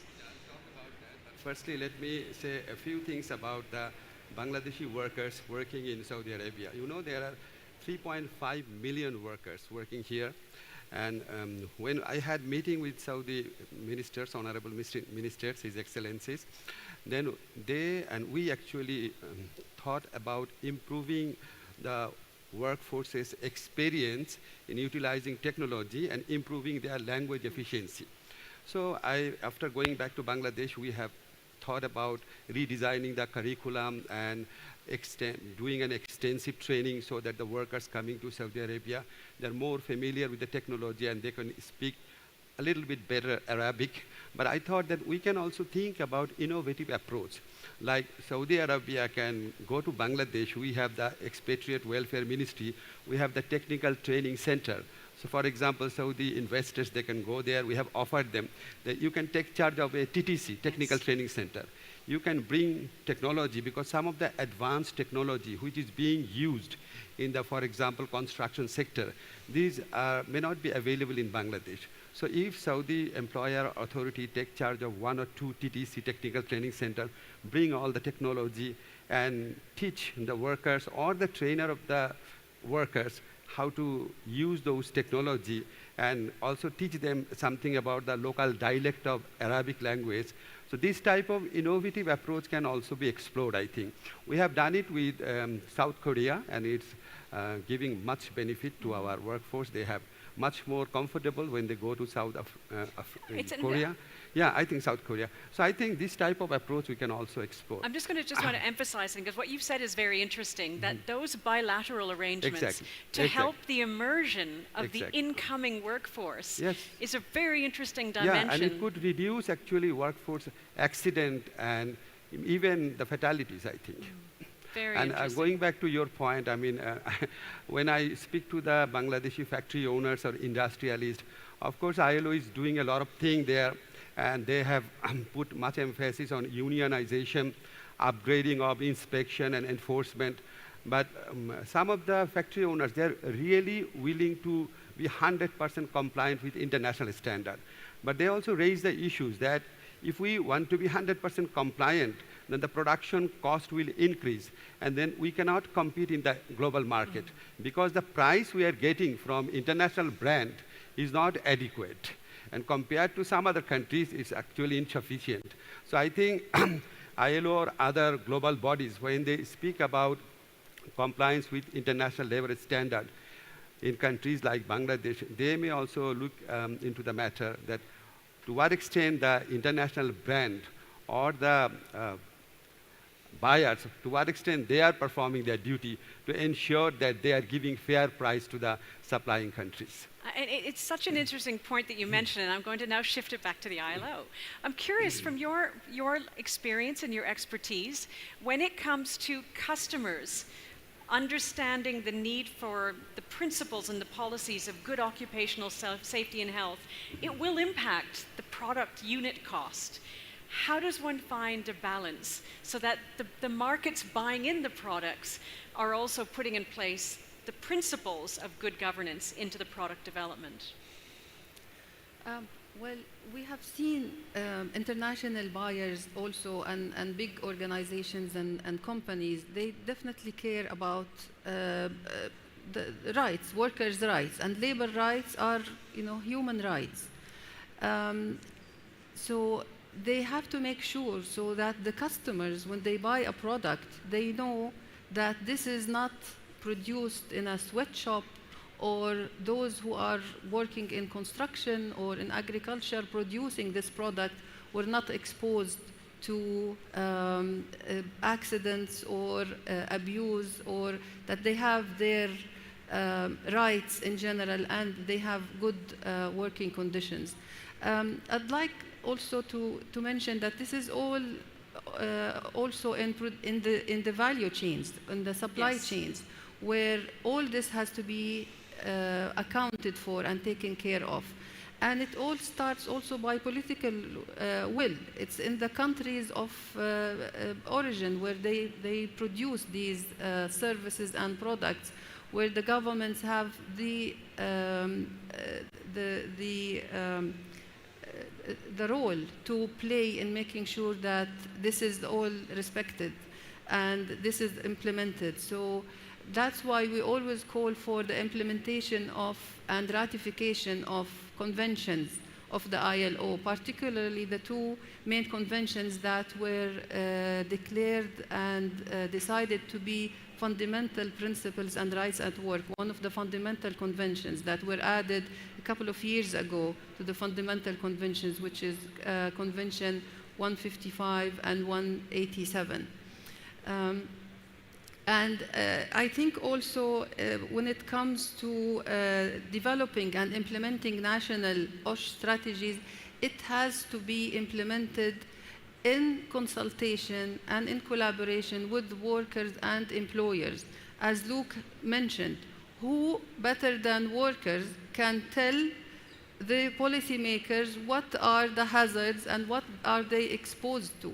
So this is very important to include them and to make sure that anybody on a consumer uses are respecting human rights and workers' rights and good working environment. Absolutely. And you raise an important point that especially in a post-pandemic world, people are looking at the value chain and the values chain and making sure it goes through. Luke, do you want to quickly add anything to that, please? Thank you. I would like to just say that companies are asking for a level playing field. And that means that they don't want to compete with competitors that are not following the rules. So in that sense, there is today in the world an increasing debate on due diligence in the value chain, in supply chains. So I know the example of textile and garment in Bangladesh quite well. So in that sense, there is an irreversible trend going to more due diligence, mandatory due diligence in supply chains. And I think that needs to be supported. Secondly, we also have to bring that back to the kingdom and the fact that the world is watching to the kingdom. And indeed, it's also multinational companies that are responsible. It's not only the kingdom. A few weeks ago, unfortunately, I have to mention this example, a Pakistani worker died here in Pakistan on a construction site that is there for building World Cup infrastructure. The company that was doing that construction site was a Belgian-based multinational, Basics. So, okay, we need to look to what the kingdom has done to prevent that and what legislation, labor inspection has put in place. But we also have to look to the responsibility of the multinational companies where you work with, because they also have a duty here in the kingdom. So, and in that sense, that's why I say a platform to measure that and to follow up and to coordinate all that is really important and is part of the solution, is part of doing it right. Nobody wants to be known afterwards as being a bad example in the World Cup construction. We had that in the past. Let's not duplicate that again. Let's learn from the past, how we didn't do it in the past, and what we now need to do, Excellency, to prevent that same story here in Saudi Arabia. So in that sense, we are still on time. We have still the time to do it, but it's time to take action now to prevent all that, again, what happened a few years ago here in the region. And I think to your point in pulling this together, it's an important one because one foreign country's policies might cause a fatality on another country's soil. And both need to be able to make sure that they're working together for a safer, more proud work environment itself. Ladies, Your Excellency, please. In Saudi, all companies, international or local, they are under the Saudi law, and the inspections go for all over these companies. Even the incidents that Luke have mentioned, we directly held that company responsible, and so we work with the inspection departments, other government entities, to have the law applied or regulation applied to all companies, internationals and local. Indeed, which is incredibly important. So ladies and gentlemen, as we pull this together, and you might have noticed I stole a little bit of time from our lovely panelists in pushing it a little bit. This conversation has been so important. Not only has it set the scene for the conference for the next 3 days, I think it set the spirit of it as well. We started with great vision, recognizing the need to have that vision, support it with investment, put policies and principles in place and priorities, but make sure that the genuine intention is there to do better and make sure that everyone feels safe, supported, and celebrated, creating the partnerships that are going to take best practice to accelerate the ability for the kingdom, for the region, and for the world to advance. Because as we've seen, whether it's developing countries or developed, there is no finish line when it comes to occupational safety and health. And as Luke has reinforced, this is an issue of humanity, this is an issue of principle, and this is an issue of fundamentally global partnership. So with that, as we pull the panel together, I ask you please to give a loud, loving shukran to my beautiful panelists for being so open and truly showing up. Shukran. Thank you so very much.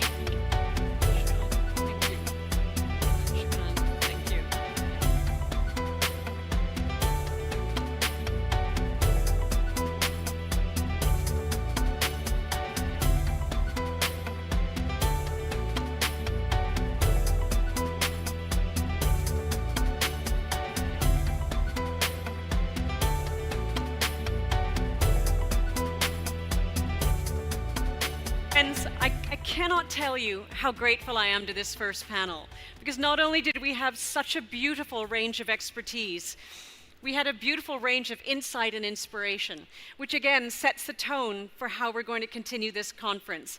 It's these kind of open, honest, brave dialogues that are focused on solutions. We need to talk about the problems, but the second hand that claps is the solutions. So how do we work smarter together to make that happen? I'm now going to hand over the stage for the next 10 minutes for the chance for for the chance for us to have a brief address.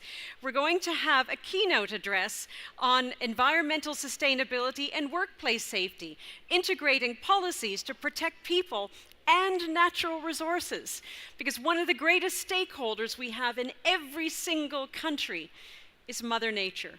And she's watching to make sure that whatever we do it with her very much in mind and heart.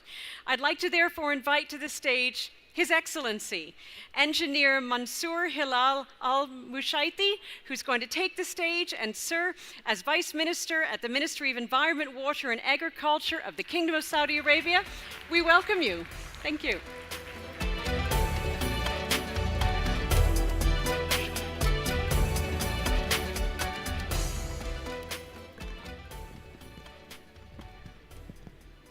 بسم الله والصلاة والسلام على رسول الله أصحاب السمو والمعالي والسعادة الأخوات والإخوة السلام عليكم. Ladies and gentlemen, peace and blessings be upon you. Good morning, everyone.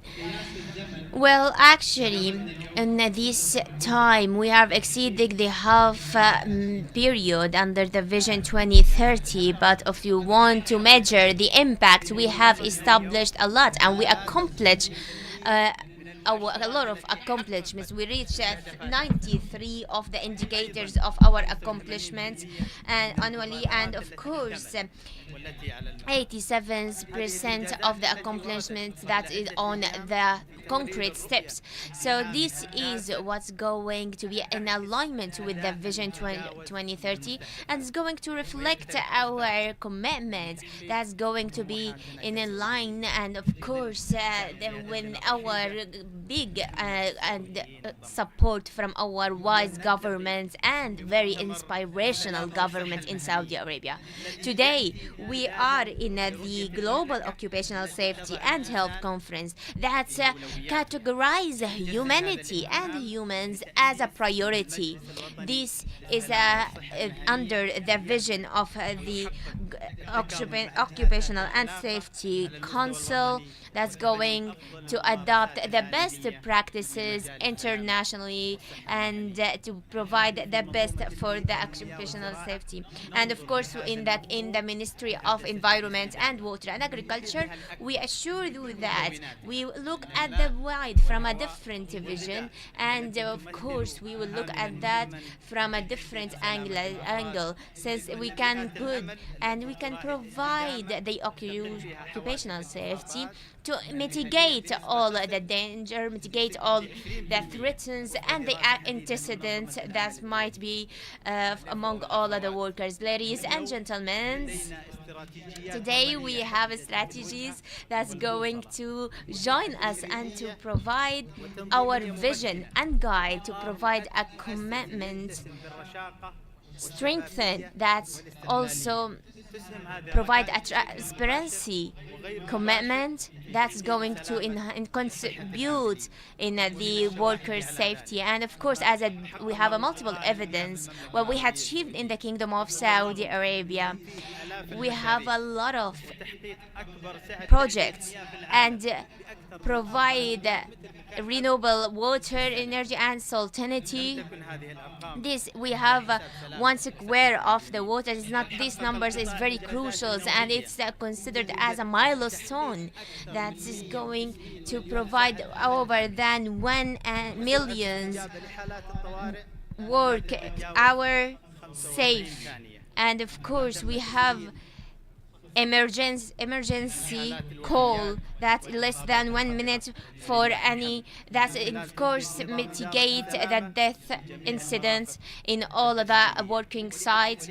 And of course the role of the Ministry of Environment, and to enhance the occupational safety and health, we have a multiple programs to provide a strong commitment on the best standards, to such as the programs are considered as monitoring the pollution, and we have 100 stations to monitor the light pollution, and that will help us to provide the sustainability and to increase the life quality.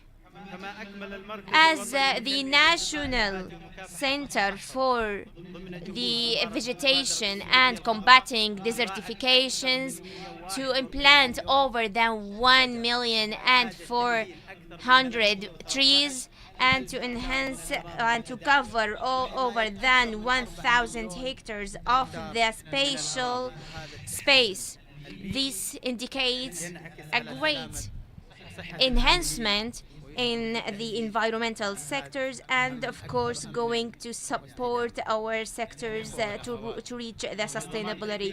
Ladies and gentlemen, of course occupational safety and health in the governmental sectors is very crucial. We have a very crucial and important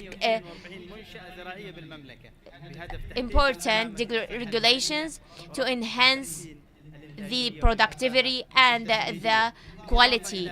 In addition to, we have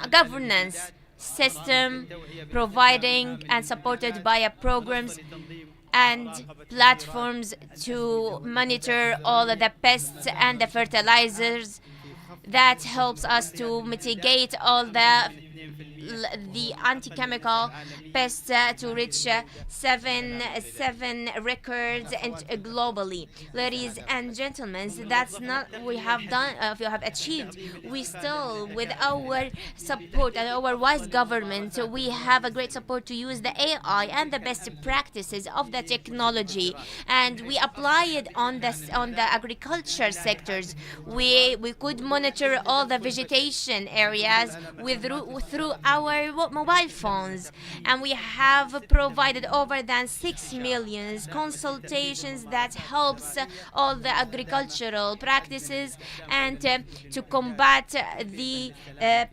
all the pest spirit.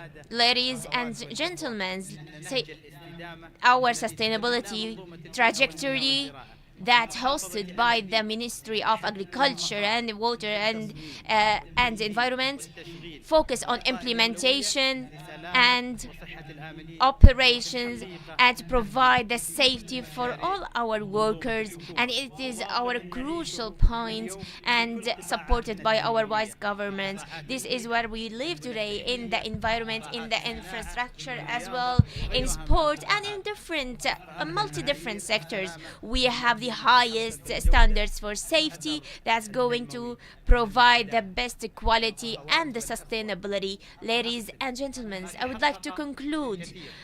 What we have been achieved is a lot. What we are looking to achieve is more than what we have done with our governments, with our leadership, with our inspirations, citizens, with our main power that we have locally, globally.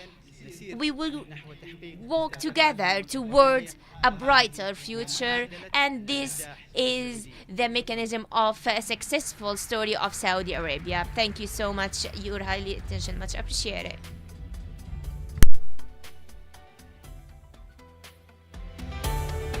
Your Excellency, thank you very, very much for putting that address in place, putting our minds in place. All of us here in the room and around the world, and Mother Nature thanks you very much. Ladies and gentlemen, dear friends, excellencies, all here, we're going to now take a little break. We have 70 minutes. We'll be coming back here at 1 p.m. So it gives everyone a chance to stretch their legs. There are prayer rooms around the conference hall, so please do utilize those if you wish. And please do notice the incredible staging of the trade show floor and in here. I promise you this is not what the room looked like at 8 o'clock last night. It is spectacular what has been done. So to all of our hosts, to all of our organizers, can we have a round of applause, please? Because this is just magnificence in demonstrating the event. So with that, ladies and gentlemen, I look forward to seeing you back here at 1 o'clock p.m. Saudi time on the moment, and enjoy your break. Shukran.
السيدات والسادة الكرام، نأمل منكم سرعة التفضل بالجلوس على مقاعدكم. سنبدأ بعد لحظات من الآن.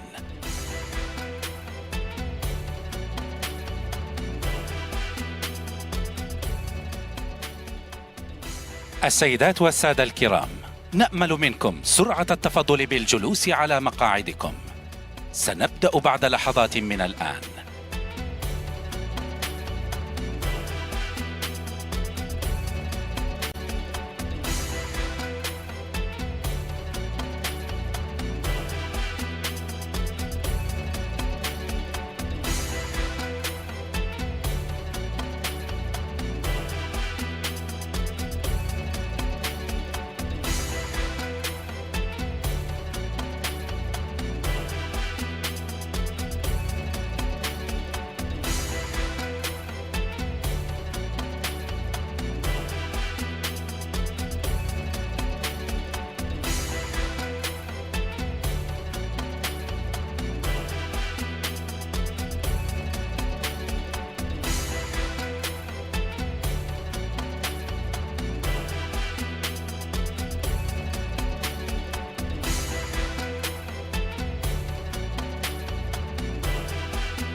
السيدات والسادة الكرام، نأمل منكم سرعة التفضل بالجلوس على مقاعدكم.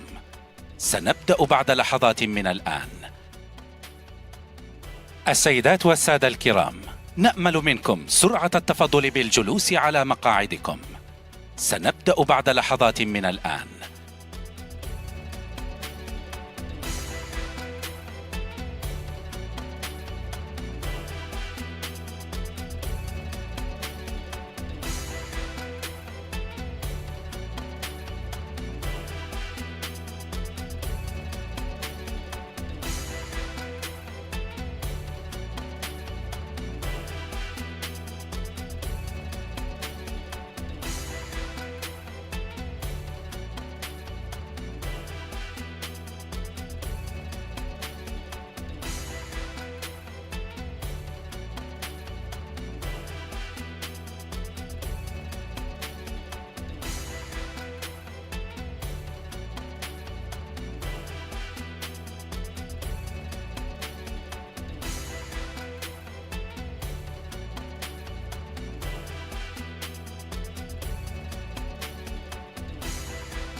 السيدات والسادة الكرام، نأمل منكم سرعة التفضل بالجلوس على مقاعدكم. سنبدأ بعد لحظات من الآن.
السيدات والسادة الكرام، نأمل منكم سرعة التفضل بالجلوس على مقاعدكم. سنبدأ بعد لحظات من الآن.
السيدات والسادة الكرام، نأمل منكم سرعة التفضل بالجلوس على مقاعدكم.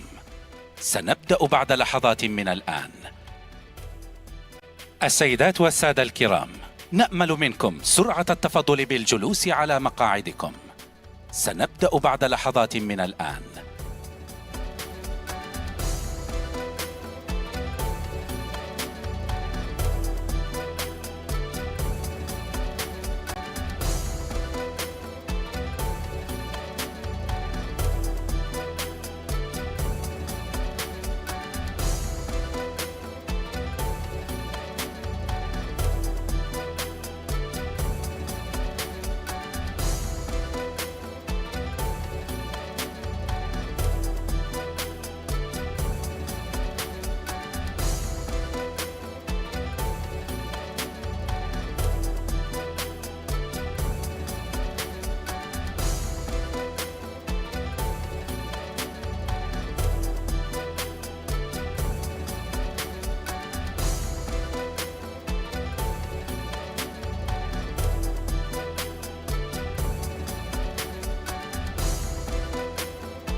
Excellencies, ladies and gentlemen, dear friends, a very warm welcome back. We are delighted to see you in the room, and we're very grateful for your continuing to participate.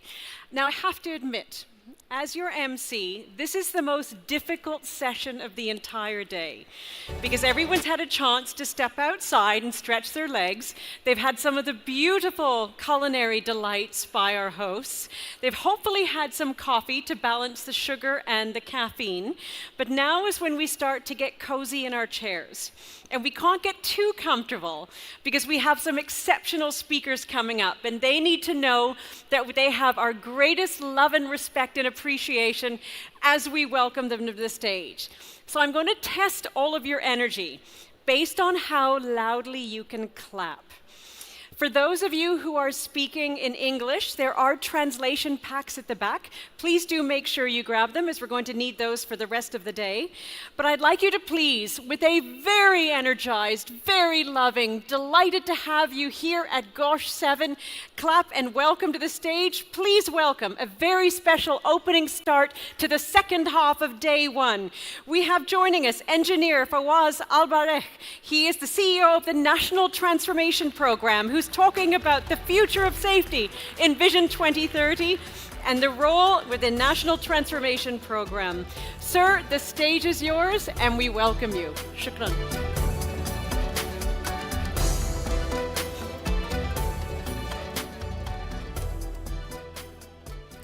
بسم الله الرحمن الرحيم.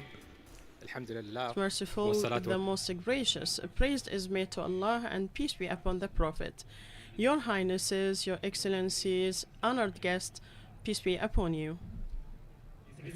It gives me a great pleasure to be here among you today in the 7th COSH conference. This conference, year by year, is a witness, an eyewitness about the kingdom fulfilling the highest standards of occupational health and safety. Vision 2030 has put human on the top of the priorities, and in the digital transformation program we believe that healthy and safety at workplace is only a regulation demand, but it's the core and main pillar of quality of life and sustainability. It's also a very important pillar to build and enable empowering environment and attracting talent. Praises made to Allah, and in integration with the Human Resources and Social Development Ministry, we worked on the development of bylaws, charters and regulations, and now the compliance has reached more than 75%. We're talking about 1,500 plus companies that are complied. Our initiative has created more than 39 opportunities and job opportunities. This is still the end of 2024, and it's highly important to remember that every worker has a family, has beloved ones who are waiting for them and count on them, and consequently we have to put the health, safety, occupational health and safety in our priorities, and may Allah grant us success in all our endeavors.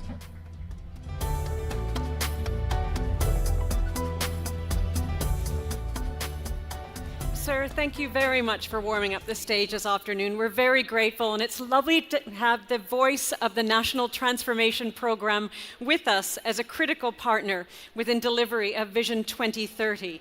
We're now going to move into a panel discussion, which is going to be very interesting, that's going to take us into how we actually are going to be moving into developing these partnerships for collaboration. So if we look at it, we're looking very much at integration of national efforts and the role of the private sector in enhancing occupational safety and health in the strategic vision of developing a sustainable future. This discussion is going to be moderated by a very dear colleague and friend of mine. She's the Associate Research Scientist at King Abdullah International Medical Research Center. And I ask you, please, a very loving, warm welcome to. We have the lovely Dr. Doak. She's going to be joining us and leading this conversation. And I ask her to please join us on stage and welcome her panel. Please.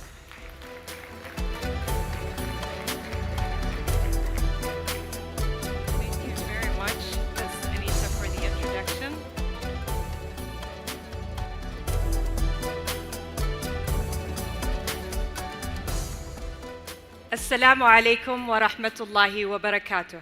يشرفني أن أرحب. It's a great pleasure to welcome you all in this panel entitled Integration of National Efforts and the Role of the Private Sector in Enhancing Occupational Safety and Health in the Transport and Logistics Sector, a strategic vision for building a sustainable future. Today we will discuss the significance of collaboration among the private and governmental sector and how to deal with the criteria of safety. And let's start with our colleagues, Your Highness and Excellencies. His Excellency Mr. Abdulaziz Al-Dailim,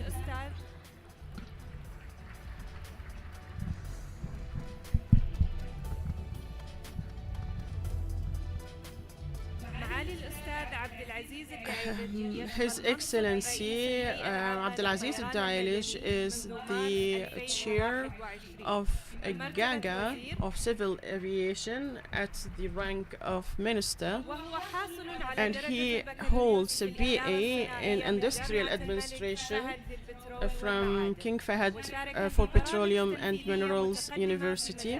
He participated in leadership and he has an leadership and administration experience that extends more than 35 years, where he occupied executive and leadership positions in different entities. He also participated in developing different strategies, and he is heading the holding airports, also Mudirin for Saudi Air Navigation. He also holds the Vice President of the General Authority for Civil Aviation.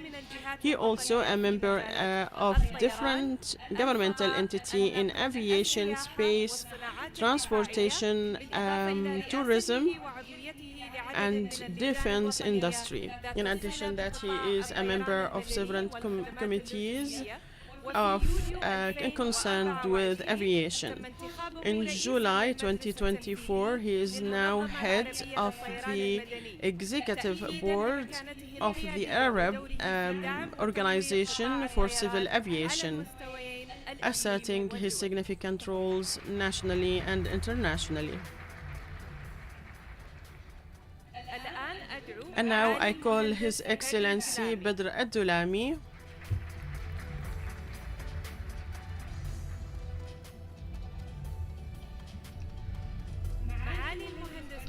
His Excellency Ad-Dulami was appointed according to a royal decree at the excellent rank for Vice Minister of Transportation and Road Affairs, and also he is the CEO of the General Authority of Roads. He holds a BA in Electrical Engineering from KFU-PM. He graduated in 1414 Hijri. He acquired several certificates in project management and business management and several workshops. He holds different memberships in the vital committees and different entities. And now I call His Excellency Rumeih Al-Rumeih.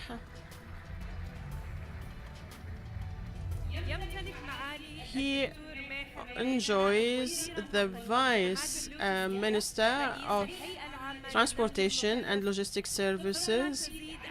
He enjoys more than 30 years experience in the private and public service, and his knowledge varies between executive management and operational management. He owns a master's and PhD in electrical engineering from Colorado in the US. Also master's in business administration from Leicester in the UK, and he holds electrical engineering from Saud University.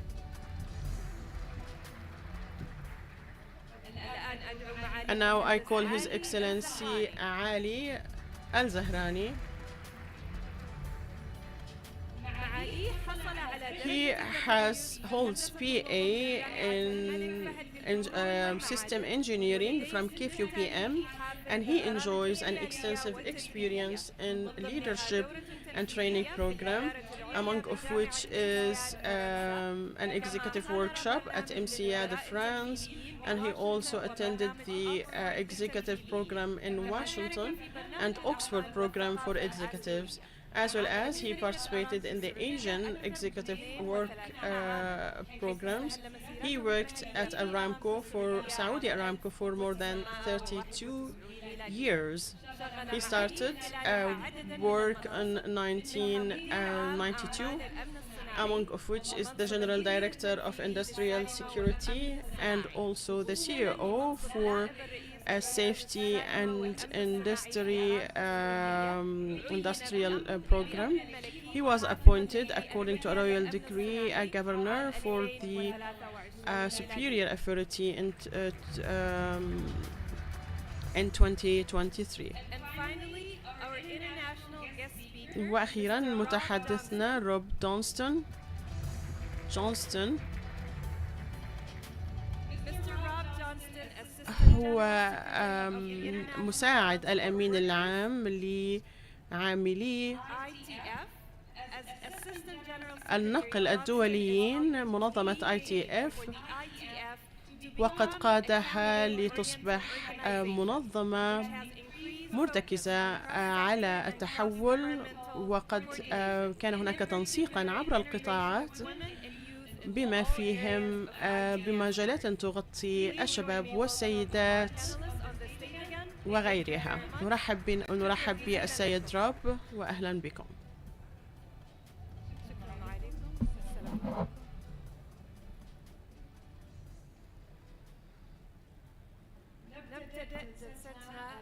We start our session today with His Excellency Mr. Abdelaziz Ad-Douailej. The civil aviation sector is witnessing accelerating development. How do you balance between this acceleration of development and preserving and maintaining the highest criteria for safety in the sector, occupational health and safety? Peace be upon you, and peace be upon the Prophet and his companion. At the beginning, I'd like to thank you for this introduction and being among this group of experts in the 7th Conference of Occupational Health and Safety. Of course, the civil aviation sector in the kingdom is going through unprecedented transformation. Honestly, the aviation sector is a main enabler for so many of the vision program. The aviation strategy of the kingdom was approved by the ministry councils, and it's targeting many ambitious goals and supporting other goals such as investment, tourism, Hajj and Umrah, and etc., where in the country is count mainly on the aviation. We expect to double the number of travelers till 2030 to more than 300 million travelers in comparison to less than 100 million in 2019. Also, we are trying to increase the air linkage and connections, to increase the stations for more than 250 destinations in comparison to 99 in 2019. Air freight, of course, as being stated by the Vision 2030, the kingdom is going to be international logistic hub that will connect the 3 continents. Consequently, air freight is highly important component in realizing the vision. We hope that more than 4.5 million tons in 2030 in comparison to less than 1 million ton in 2019. What fulfilled in 2024, we have reached 133 million. For the air freight, we reached 1.3 million ton. Of course, fulfilling these goals requires a huge, significant number of employments, direct and indirect, and induced as well.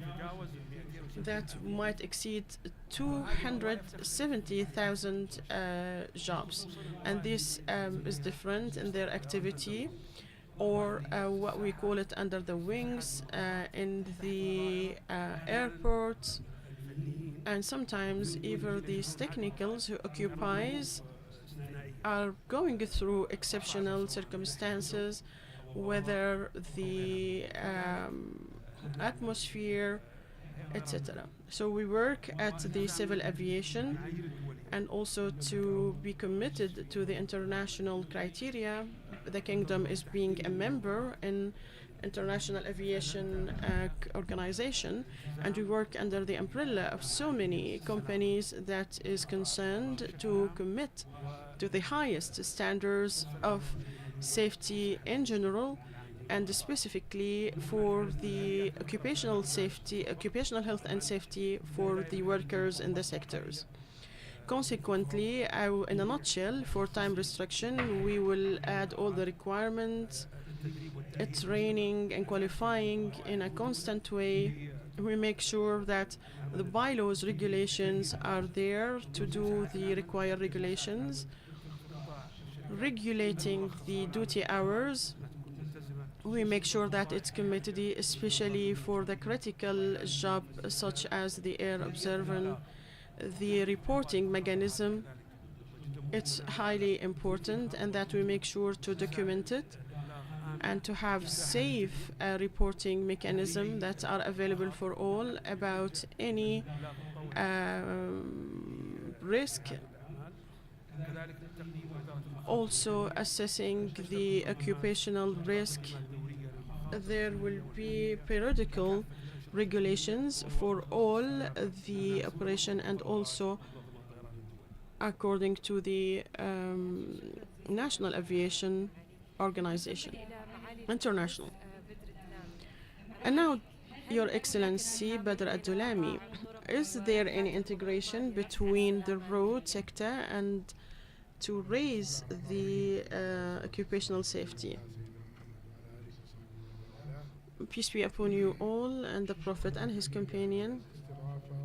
It gives me a great pleasure to be here with you, and for this the invitation to talk here, and the excellent organizations for COSH 7 that is year by year is elevating in the outcomes of these conferences,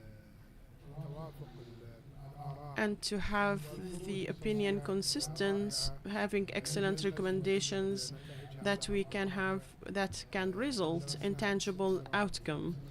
In the previous 6 editions and versions, and hopefully that this conference will harvest the fruit of this journey as well. In terms of your questions, there's no doubt that the ecosystem and logistics services has a high integration in the co-joint work.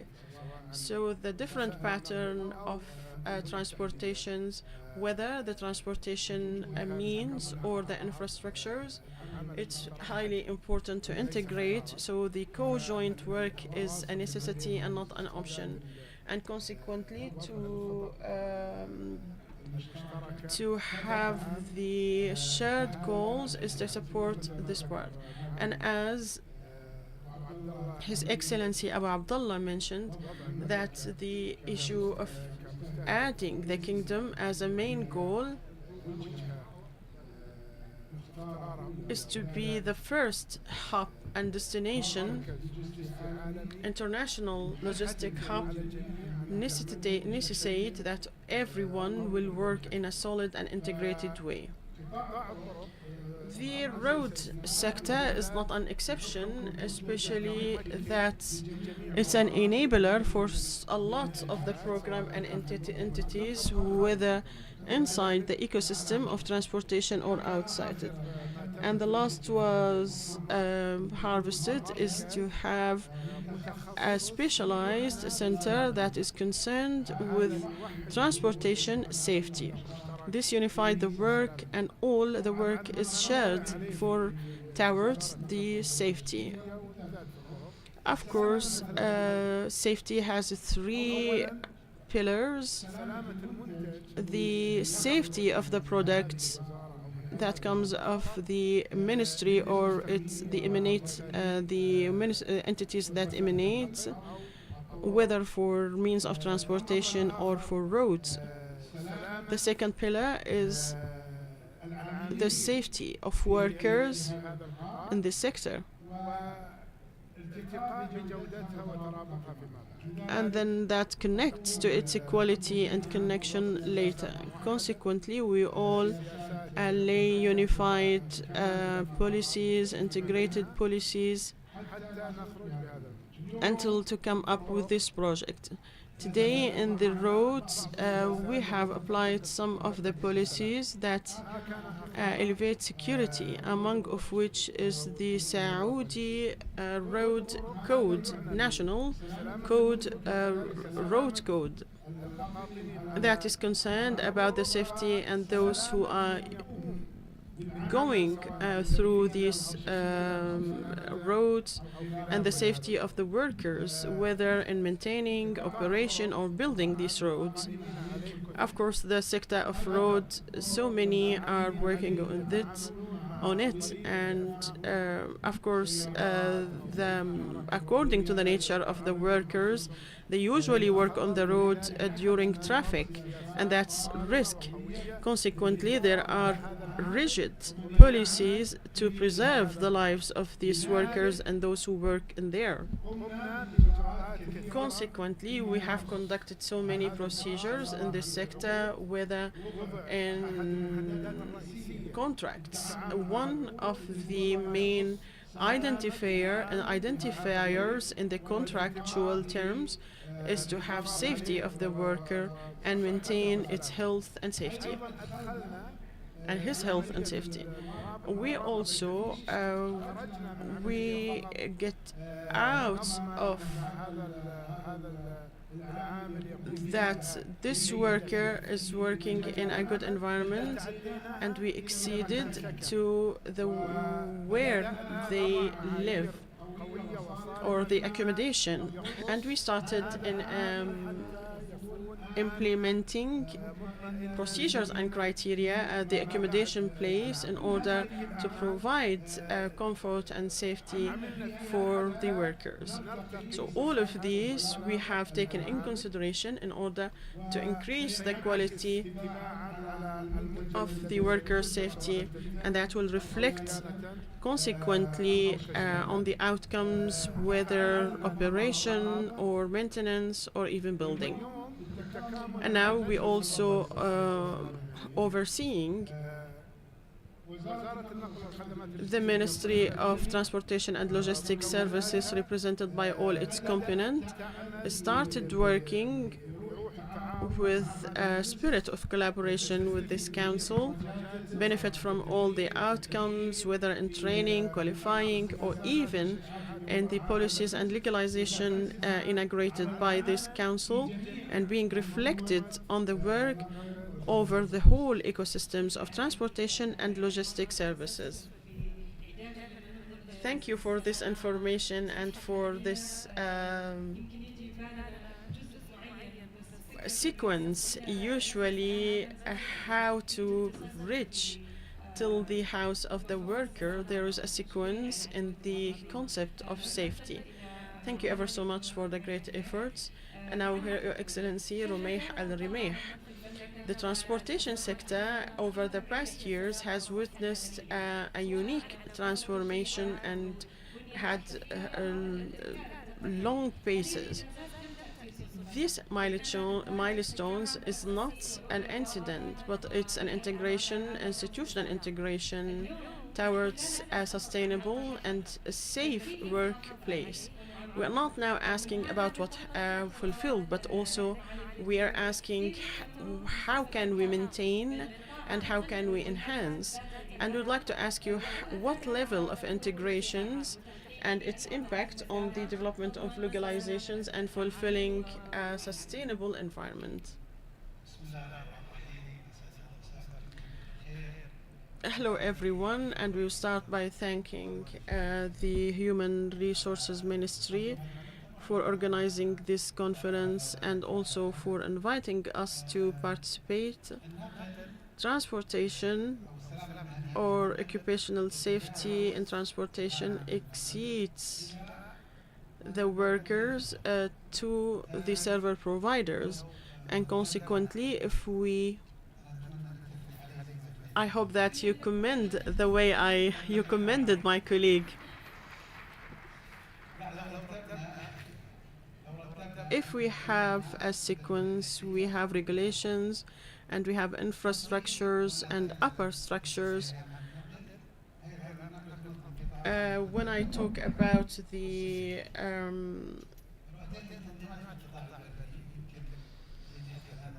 what we talk about the organization, the commission is regulating the road, and consequently safety is at the top of its priority. Safety for the workers and safety for the service users. In transportation, there are heavy transportations, vehicle, rent a car, taxis, different services. For example, the driver of a truck or vehicle, if for so long time, he will be exposed to extreme fatigue, and then he will damage himself and damage the others. And consequently, we have a condition that every driver will work for 4.5 hours and rest for 45 minutes.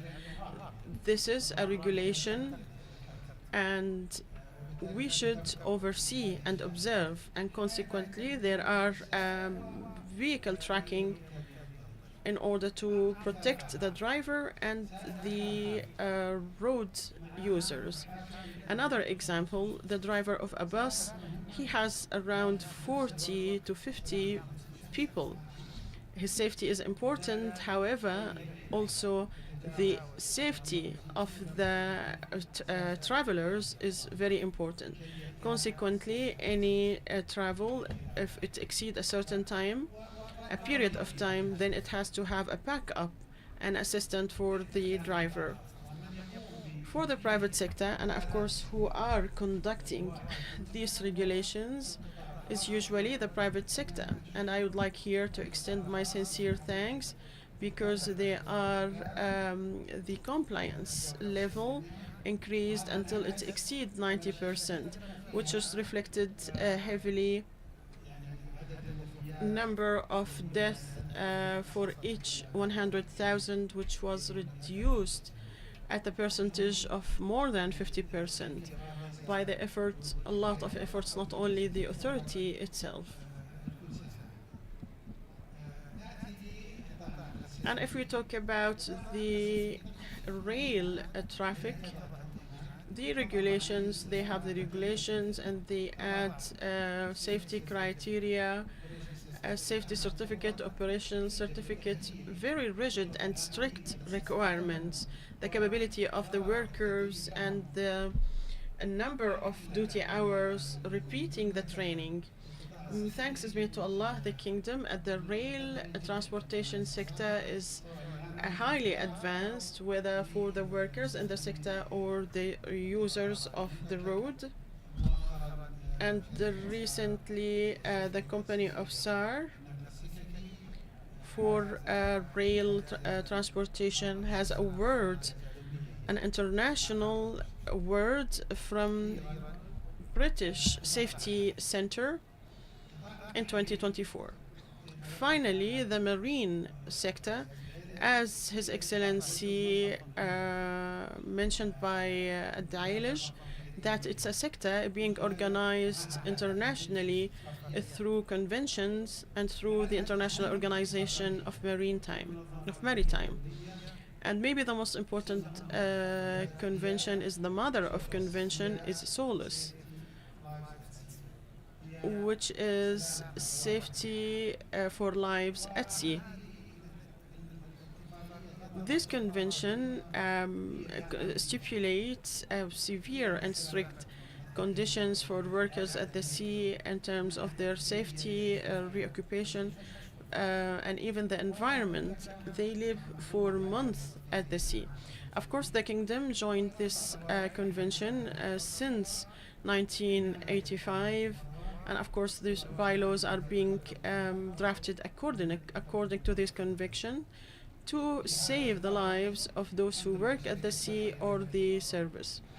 And of course, Bahri, which is the main company at the marine sector, they have the Century Award, whether from the American ports for the compliance of the quality and safety criteria. Of course, the list goes long.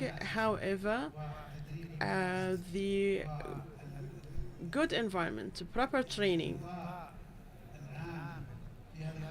and giving the workers in this sector high importance exceed their safety to the safety of those who are providing the service, who are hundreds, maybe thousands. Consequently, all our work revolves around safety and safety first.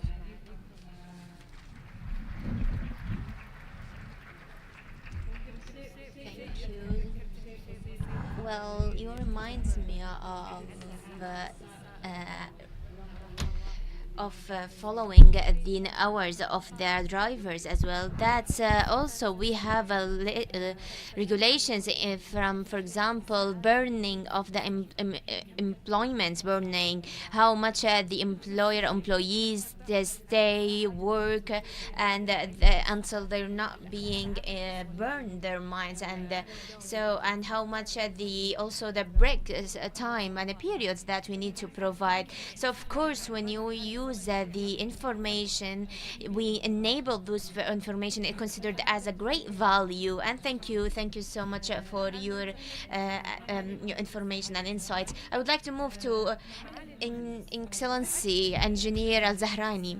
Well, the AI is considered very important, especially in terms of security. Do you think that we could provide our holistic role, and what's the collaboration between the Commission in the logistic services?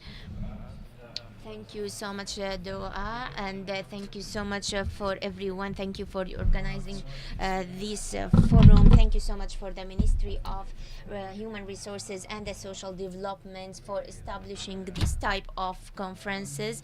And of course, that fortunately we are here today.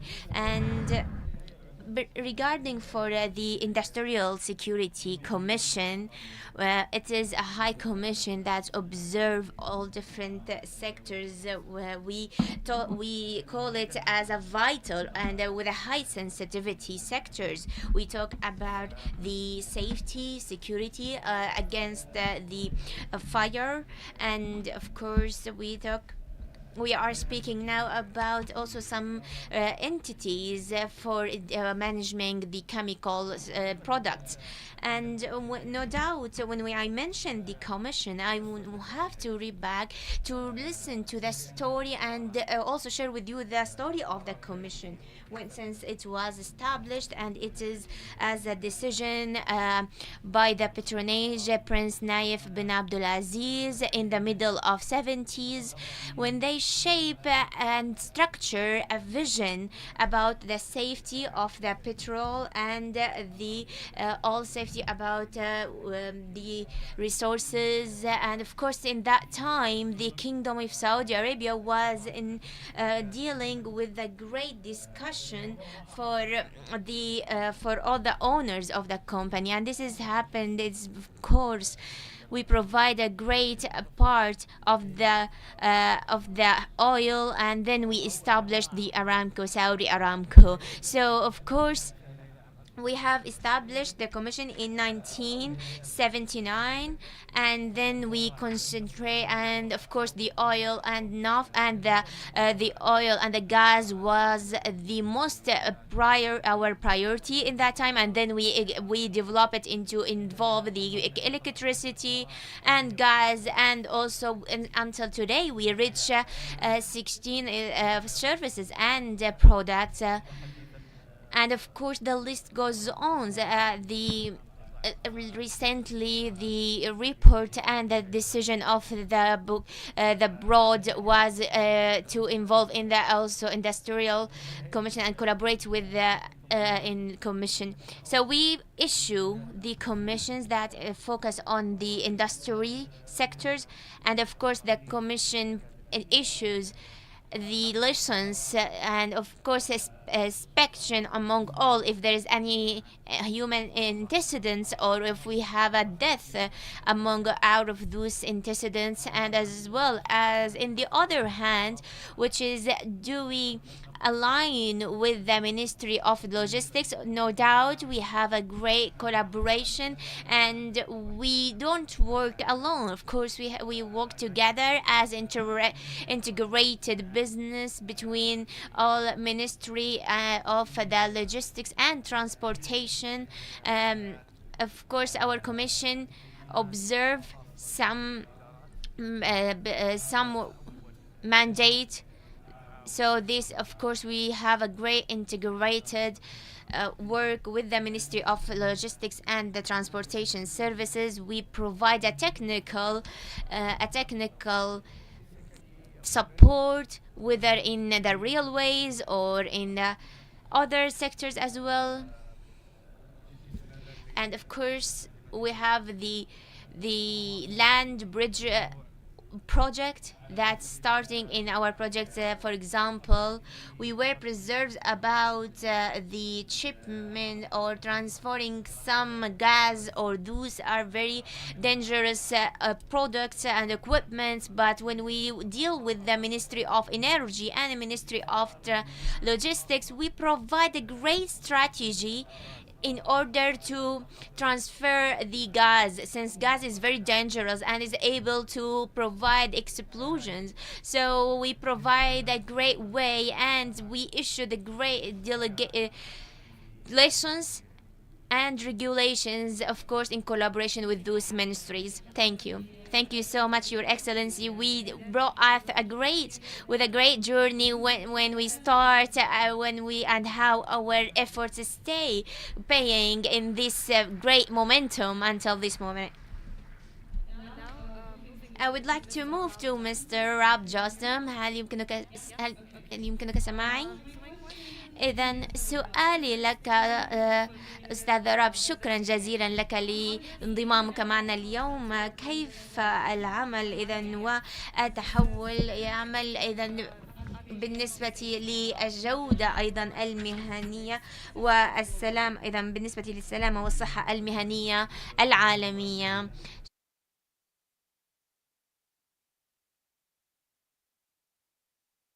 As transport workers and representing transport workers, we like to think about journeys. And I think when you think about transportation, we should recognize not only the journey here so far and the progress so far, but also the final destination that we want to get to. For those of you that don't know the ITF are part of the fabric of the global supply chain.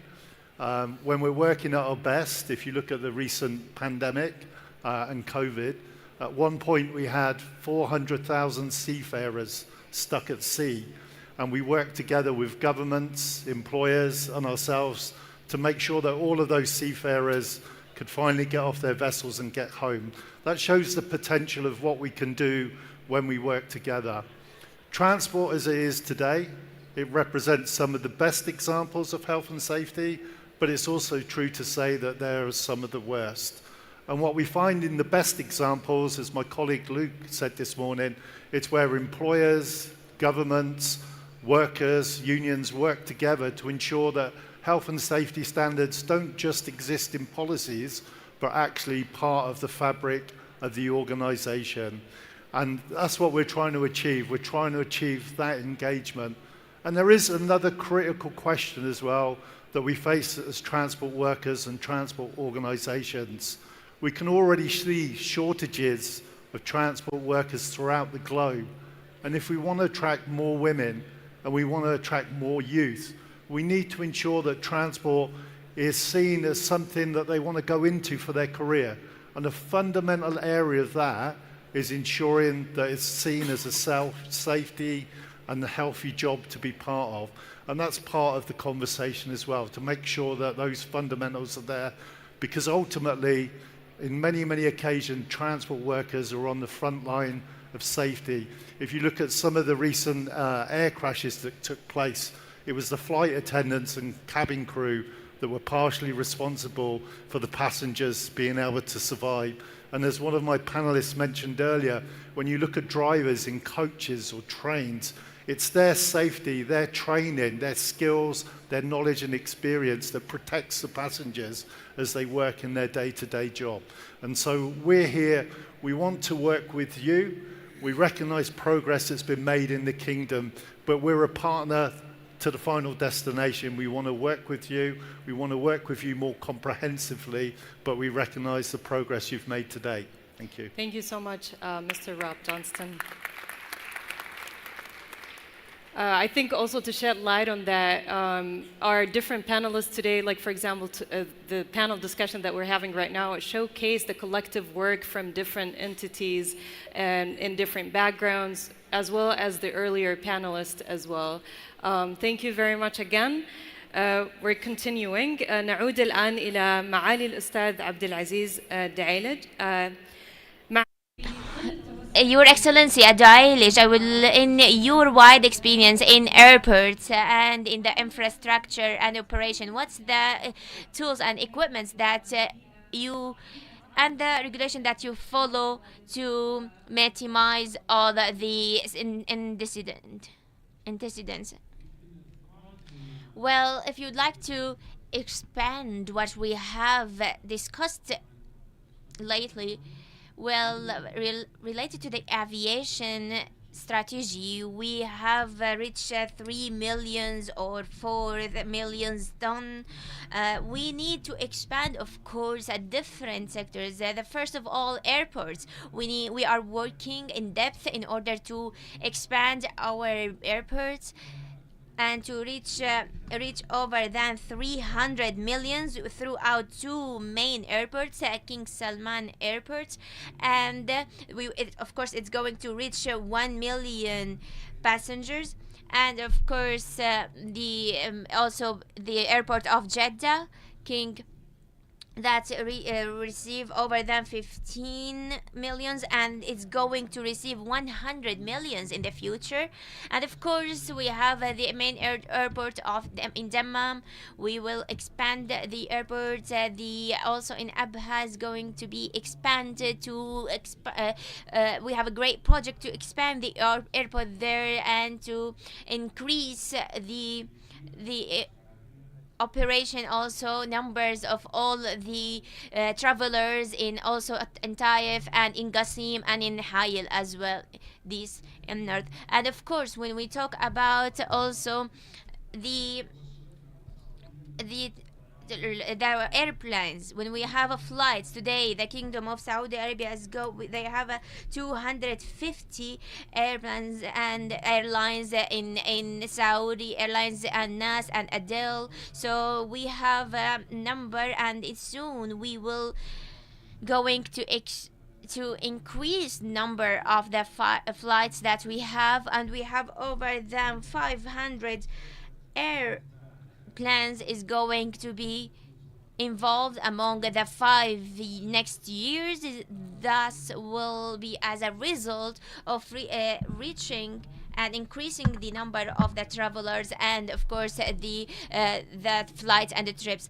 We provide different also services, for example, and of course we pay attention to the maintenance and for example the departure services halls, and also such as Dr. Mulayhim they mentioned regarding structuring all the different we have the IQ, which is the International Organization for Aviations, and we have IATA Federation, and SAI with two organization, and of course CAISO for the aviation organization. So we are collaborating together, and their priority is safety.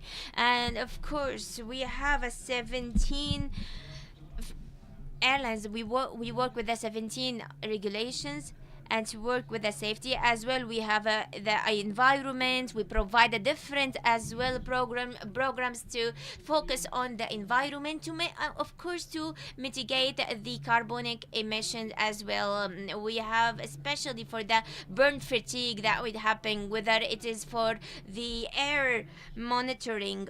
Today we are very proud that in Saudi, within these harsh seasons of heat, but of course our aviation system, it's not going to be stopped. We have over than 500 daily trip and aviation trips. So this, we need to be proud of that, even of our some weather changing climate, the climate change that we have. And therefore, when you have to be very patient, you have to work properly, and of course those we have a great strategy whether in the aviation, and also I will include all the team in the aviation system, those who are working behind the scene in the airports, and of course no doubt we need to be proud of our, we have a great standards today with a different entities, and to provide a lessons whether in airports or flights, and the workers, we have to make sure that we are applying the highest standards for all of the travelers' safety. Thank you. Thank you so much. Well, actually, that's really heartbreaking, and it's great, and I feel over the moon when I listen that my citizens they are having this hard job, and of course we are in a very extraordinary country. Actually, we need to be proud of that. I would like to get back to Excellency Badr. Your Excellency, what's the mechanism and the innovations that has been involved in the road safety and occupational safety as well? And what's your vision in the future to develop this sector? As I mentioned before, working in the road sectors, no doubt, well considered as diversifying sector. Well, for example, when we talk about very long roads and have a different background, we have mountains. We're dealing with also some weak sand and so also we face sometimes sand drift and sand encouragement. So we have to make sure all these challenges that we face, but no doubt when we work on that, it is our commitment to save and to protect after God wise, and we need to ensure that everything is safe for the workers and for the also employees. Classical traditional work is not going to be the ultimate business today and ultimate projects, of course, and it's not going to provide the best protection and safety among all the workers. Therefore, we tried as much as we can to involve the new and technologies and modern technologies, and we'd like to share with you a couple of examples to elaborate more. For example, inspections on some bridges that are in the mountains spaces, and especially that when you need to be in we will face some challenges there when you go and to try to inspection the bridges. We tried to use the spatial spectre, and we tried using drones to provide a spatial footage among those bridges. And also, a second example, when we see that the road and the contrast of roads in the past, we were taking some measurements and of course that will lead to some threaten to the drivers. Today we have a digital and a more a technological method, depending on the technology, of course, how to provide spatial scanning. So we replace the classical traditions with another method using the technology. Today in the kingdom, we have the best fleet. Maybe it is not internationally, but on the Middle East region, it is the best fleet that's going to provide the best results, and of course is going to provide a high level of safety. What about when we collecting data today? We are depending on automation. We are following every single steps of inspections among all the roads through the technologies.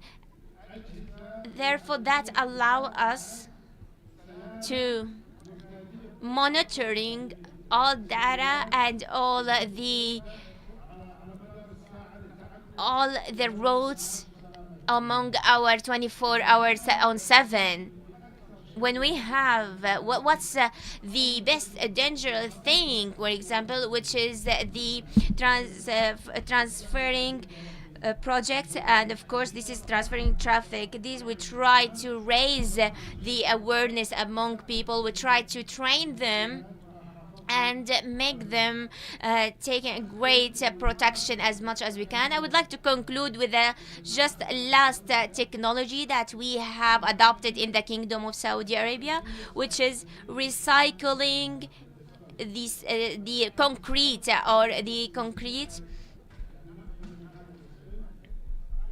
when in the past we will through this asphalt or the blacktop, but today we have a new technologies to transfer those blacktops and asphalt that help us in order to decrease and decrease time, and that helps of course to save time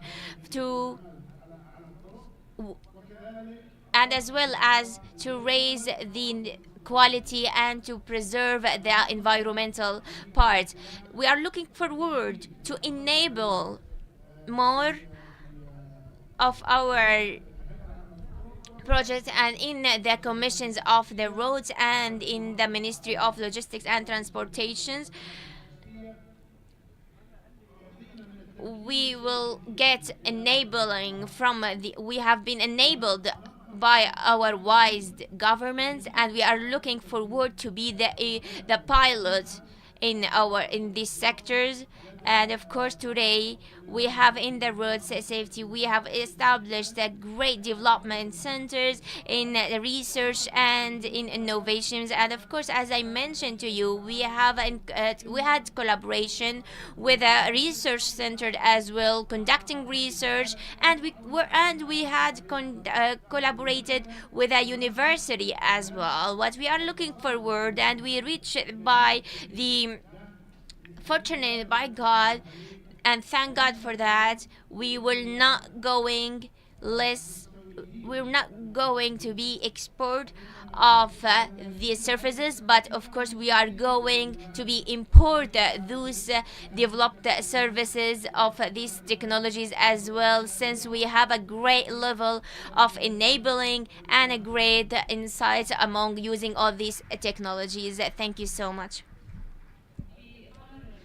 In terms of when we talk about technologies, my question, Dr. May, what is the prominent technologies that has been adopted by the transportations and the agency, and to raise the safety among all of the occupations and the workers?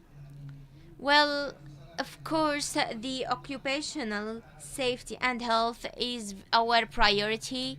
We are talking about a mobile and mobile also vehicles, and we have a lessons among that, but of course it's still on the shelves.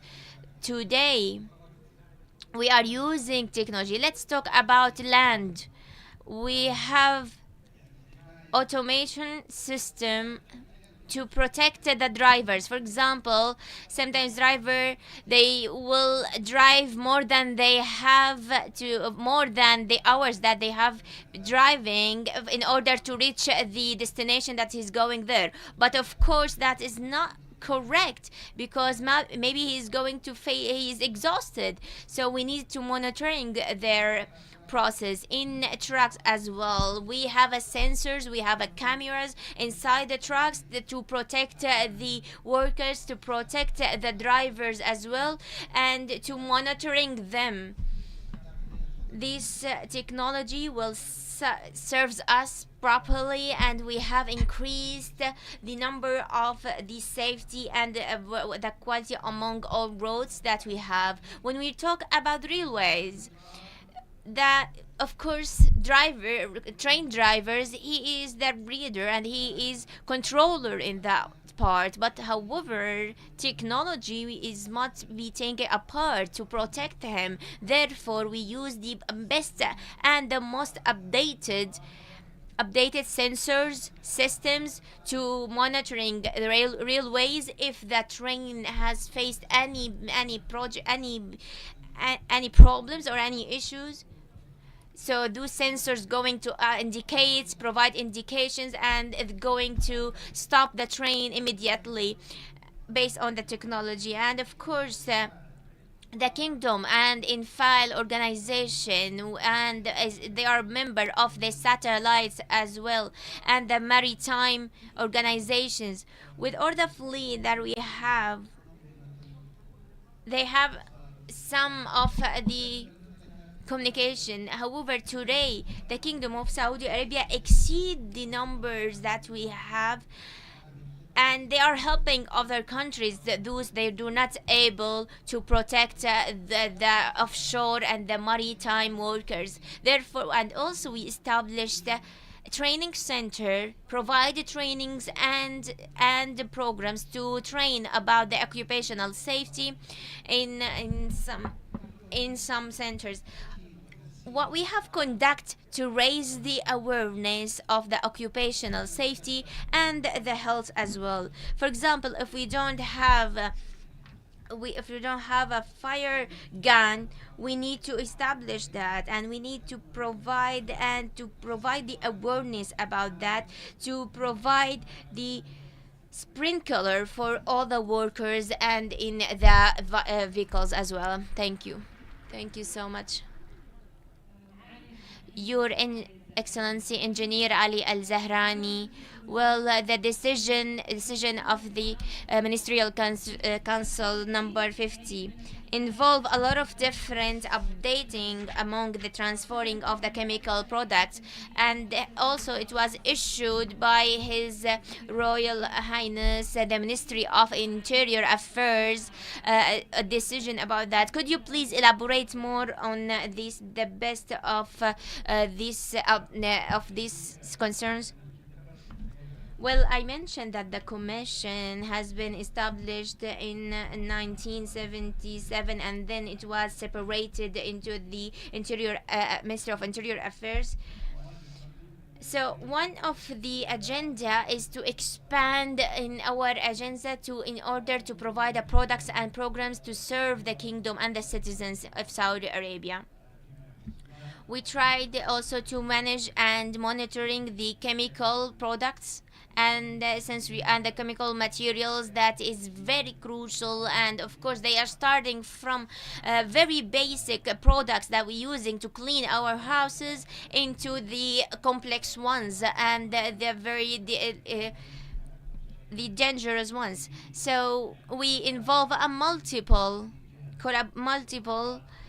entities, ministries. We worked to issue the implementation list. In the past, we concentrate only for importing chemical materials, but today or we were focused into export, but today we are providing manufacturing, also transferring and storage part as well. So this is a very holistic system focused by the Ministry of the Industry. So we have 9 main pillars to track these projects, which is the first one, which is the constructed list. That also we have some inclusives there included by this list, and the other list, which is some dangerous materials, that's going to be also included in creating implosives, and the drugs as well. So those types of the materials that is going to be also organized by the ministry. Other lists that also for example, some the chemical weapons that's going to affect and harm the environment and the nature. Another list of the explosives materials, and the list goes on as well. The ministry today, and the commission dealing with a different entities and different parts. We are talking about in transferring any chemical materials that might be going to be as a bombs, of course. So it is very dangerous to talk about this concern. Therefore, we need a very high level of security and protection of the workers, especially when we transfer those materials, when we storage them in the kingdom. And also, I would like to mention one more example about that. When we don't have, in the past we were lack of any national records. So we have in the past we were calling some part of the materials as constructed materials, or they are not allowed to import it and to export it and to involve it in the kingdom, since it is restrictive materials. We worked with the Ministry of Saud, with the University of Saud, and we have decreased the list then the 153 until 133. So we minimize the way of the importing and accelerating the way of transforming these materials, of course. So we were talking like approximately 1 month in order to issue the license of those materials, but today we could take the license within just 3 days. So thank God, it's such a great accomplishment. We are working together today with the other ministry. We have electronic platforms to monitoring the chemical materials. If we have only 2 grams of the chemical products, we will know where are going and where will be those only 2 milligrams. And that's, of course, we will not reach this high safety level without our wise government and the robust system that we have, and of course the monitoring and advising by the commission. So this is what we the most important achievements in the arranging and monitoring the chemical materials and products. Thank you so much. I would like to move to Mr. Rob Johnston. هذا السؤال الأخير لك، وبعد ذلك سوف نختم هذه الجلسة الحوارية. أحب لكي هل يمكنك تستفيض حول ما هي الجهود المهمة بين أيضا المنظمة وأيضا بين الاتحاد الدولي للعمل النقل والوزارة أيضا النقل، إذا بالطبع شكرا جزيلا لسؤالك، وسوف أيضا أشاركك الجواب، وأنا جدا إذا مليء بالشغف إذا والطموح، لأن ما سمعته لهذه الجلسة هو لا يشكل فقط أن نكون الأفضل، ولكن أن نكون أكثر طموحا. وما أعنيه هنا أن يكون لدينا قيادة، وأن القيادة أيضا قادرة على الاستماع. أتكلم حول أيضا أهم المميزات إذا والمعايير الأساسية التي نحتاجها، وهذا يشكل المعيار الأساسي الذي نطمح عليه. وأيضا إن على الوجه الشخصي وكحومات، وأيضا نحن متأكدين أن يمكننا أن نعمل مع بعضنا البعض في ذات الاتجاه وفي ذات التناغم، وهذا أيضا ما سمعته سابقا. بالطبع إن العمل والعمال يقومون بعملهم قدر المستطاع والأفضل، وأيضا السلامة بأفضل وجهاتها.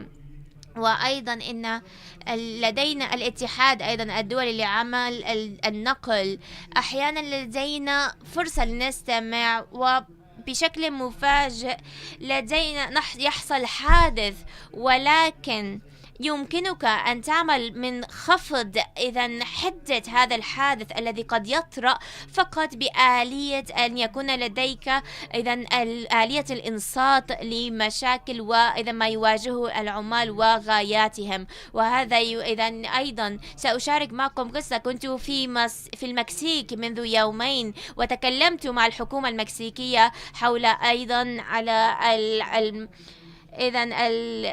كرة القدم أيضا وكأس العالم اللي سوف يكون السنة القادمة. هناك تكلمت ما هو دور الاتحاد الدولي للعمل والنقل. لقد كان لدينا مناقشة جدا عميقة حول آلية التطويرية التي يمكننا أن نقدمها. وكما تعلمون أن أيضا كان كأس العالم الماضي كان الأفضل من الناحية السلامة والأمان الذي كان في عام 2022، فأتمنى أيضا أن يكون ذات النسخة من حيث السلامة والأمان في الكأس العالم القادم. I would like to add just one. يعني ذكرت الهيئة العليا للأمن الصناعي هي الجهة المرجعية والتشريعية لقطاع الأمن والسلامة والحماية من الحريق.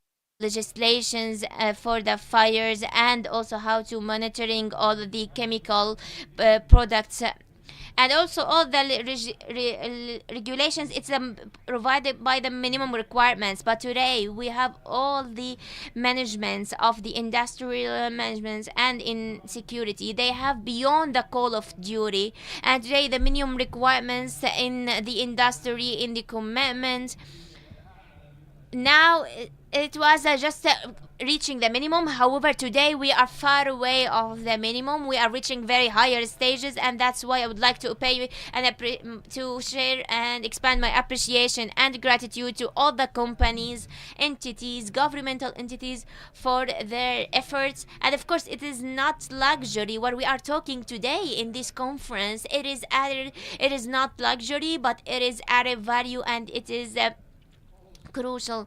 As Mr. Rob also, the cost of the incidents, and when you are stop sustainability or the development, this is very heartbreaking. So therefore we need to I would like to also raise my hat, my chapeau to everyone who are paying efforts. Thank you so much, Mr. Rob. شكرا جزيلا لك ولحضورك. To conclude these panel discussions, I would like to لكم معاليكم excellencies and our distinguished guests for their inventions and for their insights and the collaborations between the governmental sectors and the public sectors and the private sectors, of course including the logistics Commission. Your insights is very remarkable, and if we pay the whole day today, we will not finish. Of course, thank you so much for your discussions. We reach a great integrated business together, and of course, this is our main road and our main tool to reach the Vision 2030. I would like to thank sincerely Mr. Johnston for your richness, insights, and thank you so much for your insightful also information. I hope that you get benefit, and thank you so much. Your highly attention, much appreciated.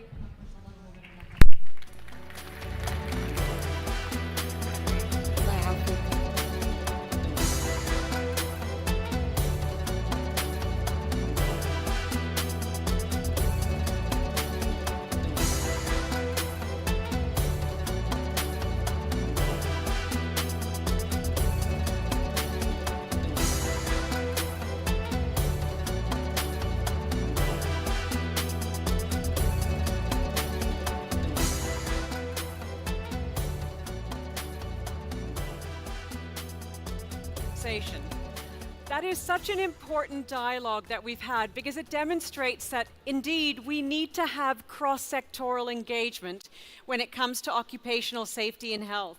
So as an example, for someone who works within the tourism industry and development, we don't operate unless we have transport. And we can't create the Kingdom of Saudi Arabia as a leading tourism destination and an invitation to the world unless we have safe, solid mobility. So very much thank you for that last panel. That was incredibly valuable. And it's such a joy to have such rich expertise being taken to the stage. So to all of the panelists, and especially our moderator, a very loving shukran to you all. We're now going to widen in terms of the lens, going from Saudi Arabia and moving to Mauritania. Because when we talk about nations that are truly transforming, Mauritania is exactly one of those. And we are absolutely delighted to have with us here today His Excellency Mr. Mohammed Ul Sudat, the Minister of Public Service and Labor from the Islamic Republic of Mauritania, who's going to deliver a keynote address to us on advancing occupational safety and health in the Islamic Republic of Mauritania, and he brings with him his international expertise and point of view. Your Excellency, the stage is yours. Thank you so much.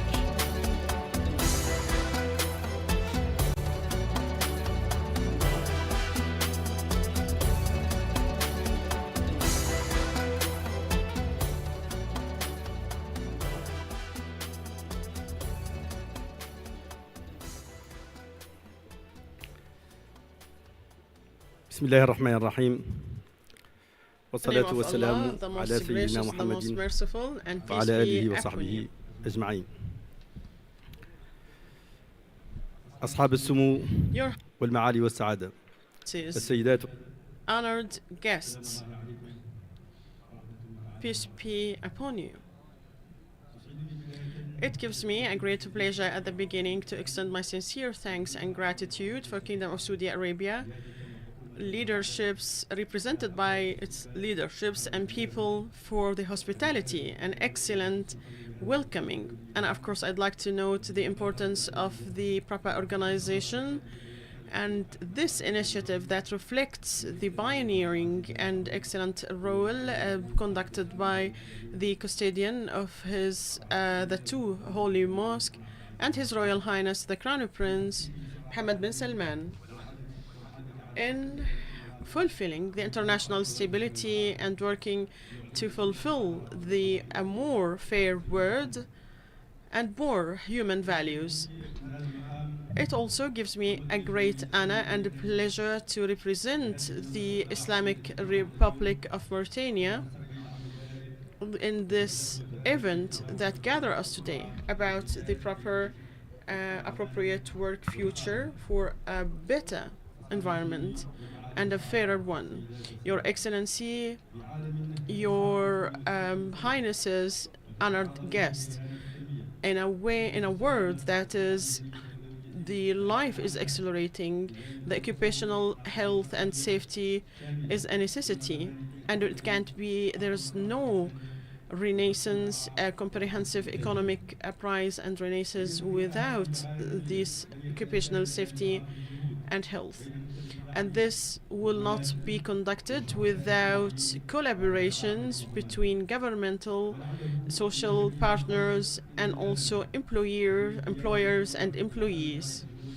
and of course in the leadership for the president of the Mauritania, Mr. President Al Shidwani, in his concern in energy and minerals, and also advancement in agriculture, fauna, and also fishing, in order to fulfill economic diversity.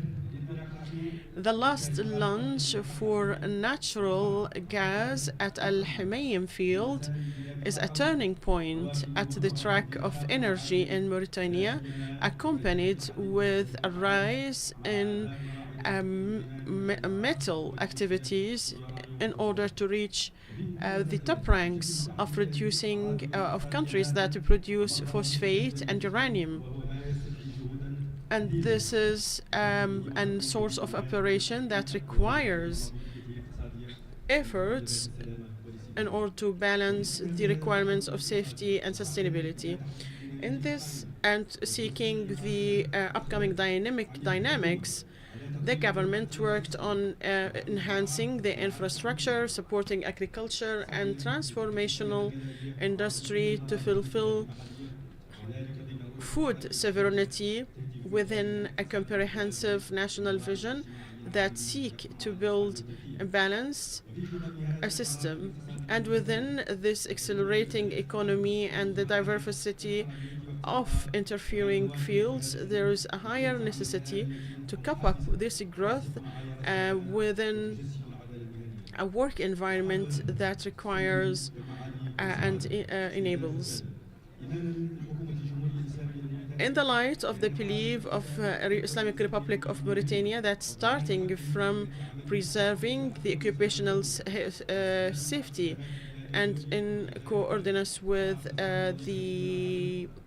our international commitment and work, the government has laid roots and establishments for the regulations, and by adopting a series of texts, for example, not exclusively, is the guideline and definer for the role of healthy and safety within the institutions concerned with the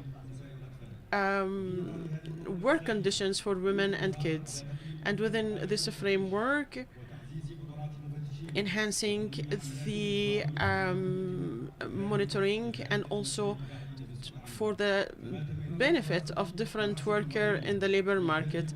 And there's also a study for health, safety, and occupational, and that it will be a national strategy that is based on prevention and enhancing occupational health and safety. Health sectors are established for the laborers and their family, equipped with a high state-of-the-art medical lab, in addition to the metrology lab, in order to analyze the environment to occupational risk.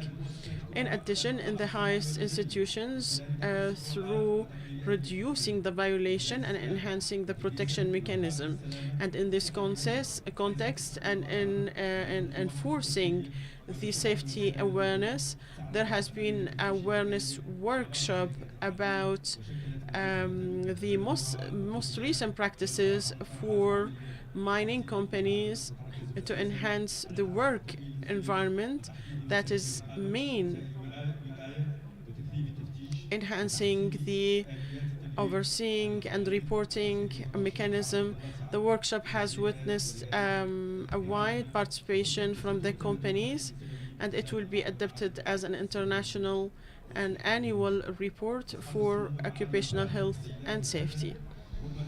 Despite all the steps and tangible steps and achievements in the field, we are still facing some main challenges, headed by the publication of safety criteria to be publicized on all and include all the sectors, and also for the uncategorized economy, and raising the awareness about the vocational safety awareness.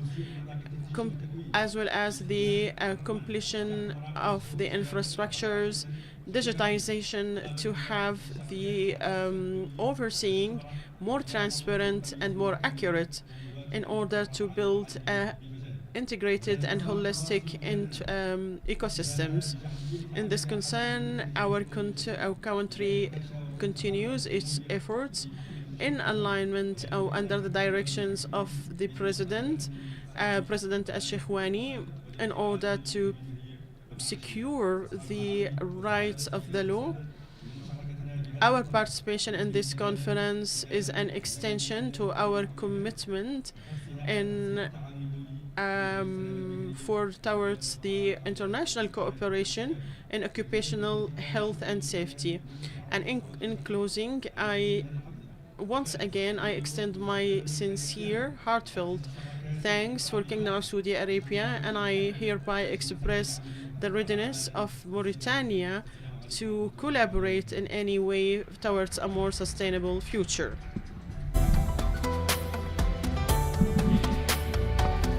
Your Excellency, thank you so much for being with us. Thank you for joining us here in the Kingdom of Saudi Arabia, sharing your insight, sharing your commitment, and sharing your partnership to this beautiful part of the world. Ladies and gentlemen, as we know very well, prevention and effective emergency responses in workplaces are fundamental pillars when it comes to worker safety and protection, and particularly in environments of potential hazard. This is such an important part. And so as our last keynote speaker of this official start of the day one, before we go into our side event, I am very pleased to welcome to the stage Major General Dr. Hamoud bin Sulaiman Al-Faraj, the Director General at Civil Defense in Saudi Arabia, for his keynote address. Your Excellency, please, the stage is yours. Thank you.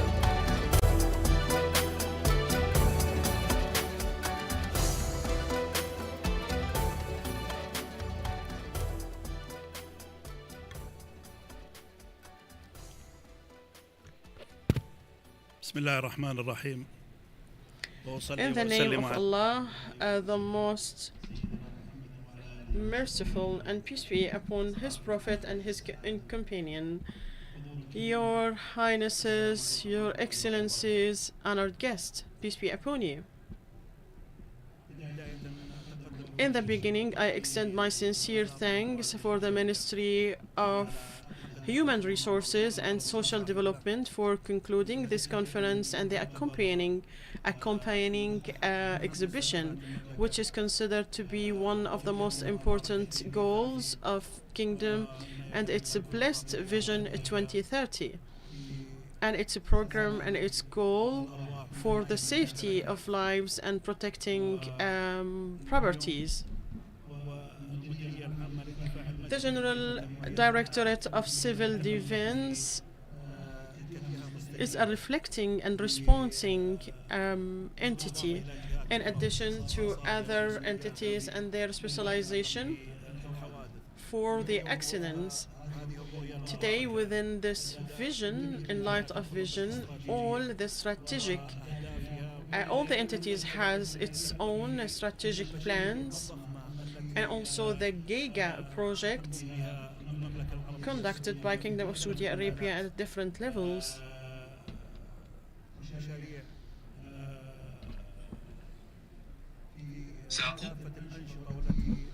And different projects, and of course we are all aware of how risky is this sites and fields, and through the strategic plans of these entities there are the plans that are most significant, and that I'd like to start this word about the registry of risk, where all the entities place and facing risk and emergency. And the most important in the field of readiness and prevention, that is considered one of the most important factors and is the main pillar in enhancing and preparing the emergency plans to fulfill the safety and protecting lives before talking about the response and the challenges, etc. The registry of risk and the GIGA project in terms of project and also safety, occupational health and safety, whether on individual or other fields. For this highly important aspect, to have the registry risk and the analysis and assessment, we should, and as we said, is one of the most important entities for responding to this accident that we deal with through working on the field,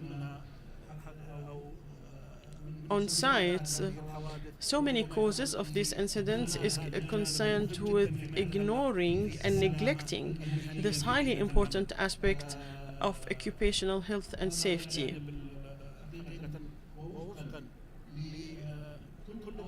And according to all the regulations, that is the General Directorate of Civil Defense, through the National Council for Occupational Health and Safety, or through the Saudi Building Code, and so many other entities, and setting the regulations that secure and ensure the safety of workers in different aspects of work. And today, according to this integrated ecosystems and this integration among all the related and concerned parties,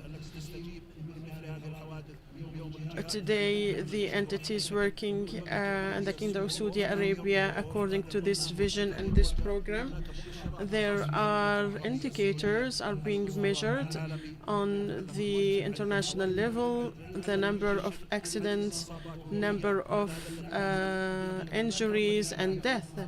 We work with all this entity to reduce the prevention.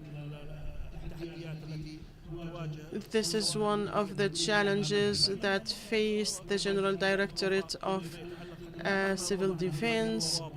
No matter how much we add disciplines and regulation, there might be some of violation that will result in this incident, either in that threatening lives or properties, as well as threatening and risking the projects of the country due negligence of safety.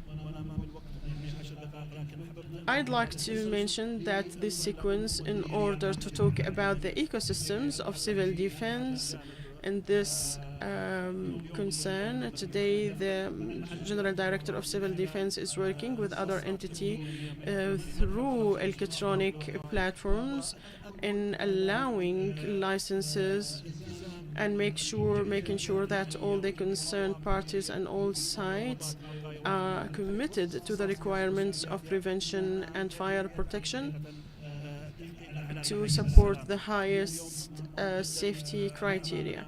Today, it's highly important in risk analysis and precautions and readiness that support this ecosystem in enhancing health, occupational health and safety. As we might be aware, and once again I mentioned, that is what is concerned with the prevention and readiness, conducting partnerships, collaborations with different entities. This is how we measure success in the occupational health and safety field. It's highly significant to have these legalization laws and overseeing, and to what extent the concerned party and the contractual terms and to contracted third parties to be committed for the occupational health and safety. Raising the awareness is very high, is very highly significant. Training these workers And sometimes in individual cases, when there is a training program that enhance the general authority is a responsibility that will require more awareness and training. Everyone who comes to the kingdom, whether for personal work or the companies, and as well as contracting with these companies, and I believe that this is concerned with the officials for security and safety, and to what extent the workers are committed. Sometimes so many of the incidents dealt by the civil defenses, there are so many cases that is concerned with the negligence of occupational health and safety, and that is the individuals are being reduced to risk and also economic results. There might be, it's possible to avoid with more overseeing, more awareness, and for these entities that at the end of the day being a measurement for Saudi Arabia, it plays a pivotal role in enhancing the most important program of the vision, which is quality of life, and this is a highly extremely pillar. I mentioned while I speak that the Civil Defense General Directorate is working with the Saudi Council for Occupational Health and Safety, the Saudi Code Authority, and other entities to enhance the safety. I once again repeat that we might be the mirror that reflects all the entities and the projects that are being executed in the kingdom, especially if there are a response request for an incident and search for the cause of the incidents. It's not only the cause, but the upcoming procedures, which is the compensation and defining the causes. It's highly important that this entity should not have the indication or the accidents are resulting from negligence of these the safety measures. The integration of digital ecosystems with all the entities. We are working through Salama Gate for connection and integration with other entities in terms of issuing licenses, following up, and connecting Salama with so many electronic platforms.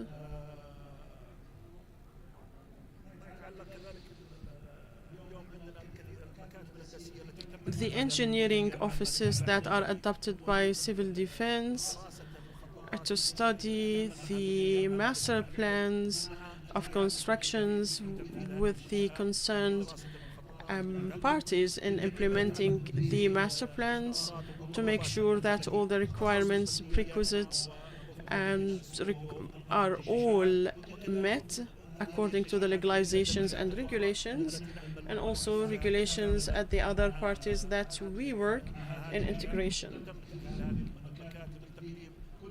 in order to present everything that is related.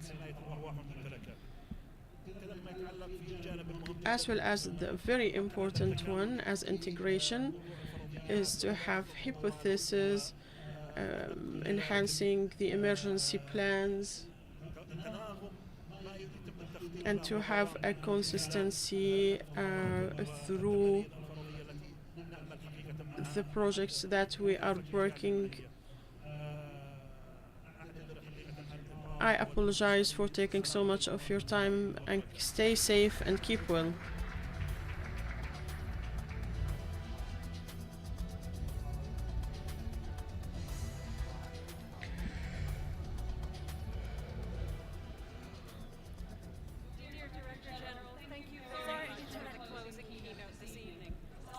كان هذا الكلمة الختامية الأخيرة.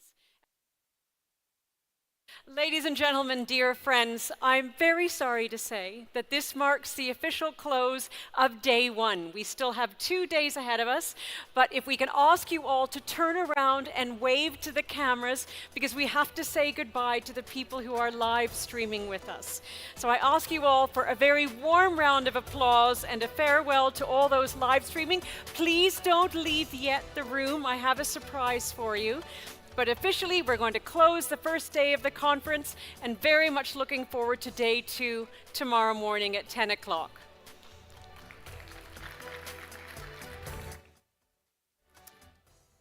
So for all of you in the room,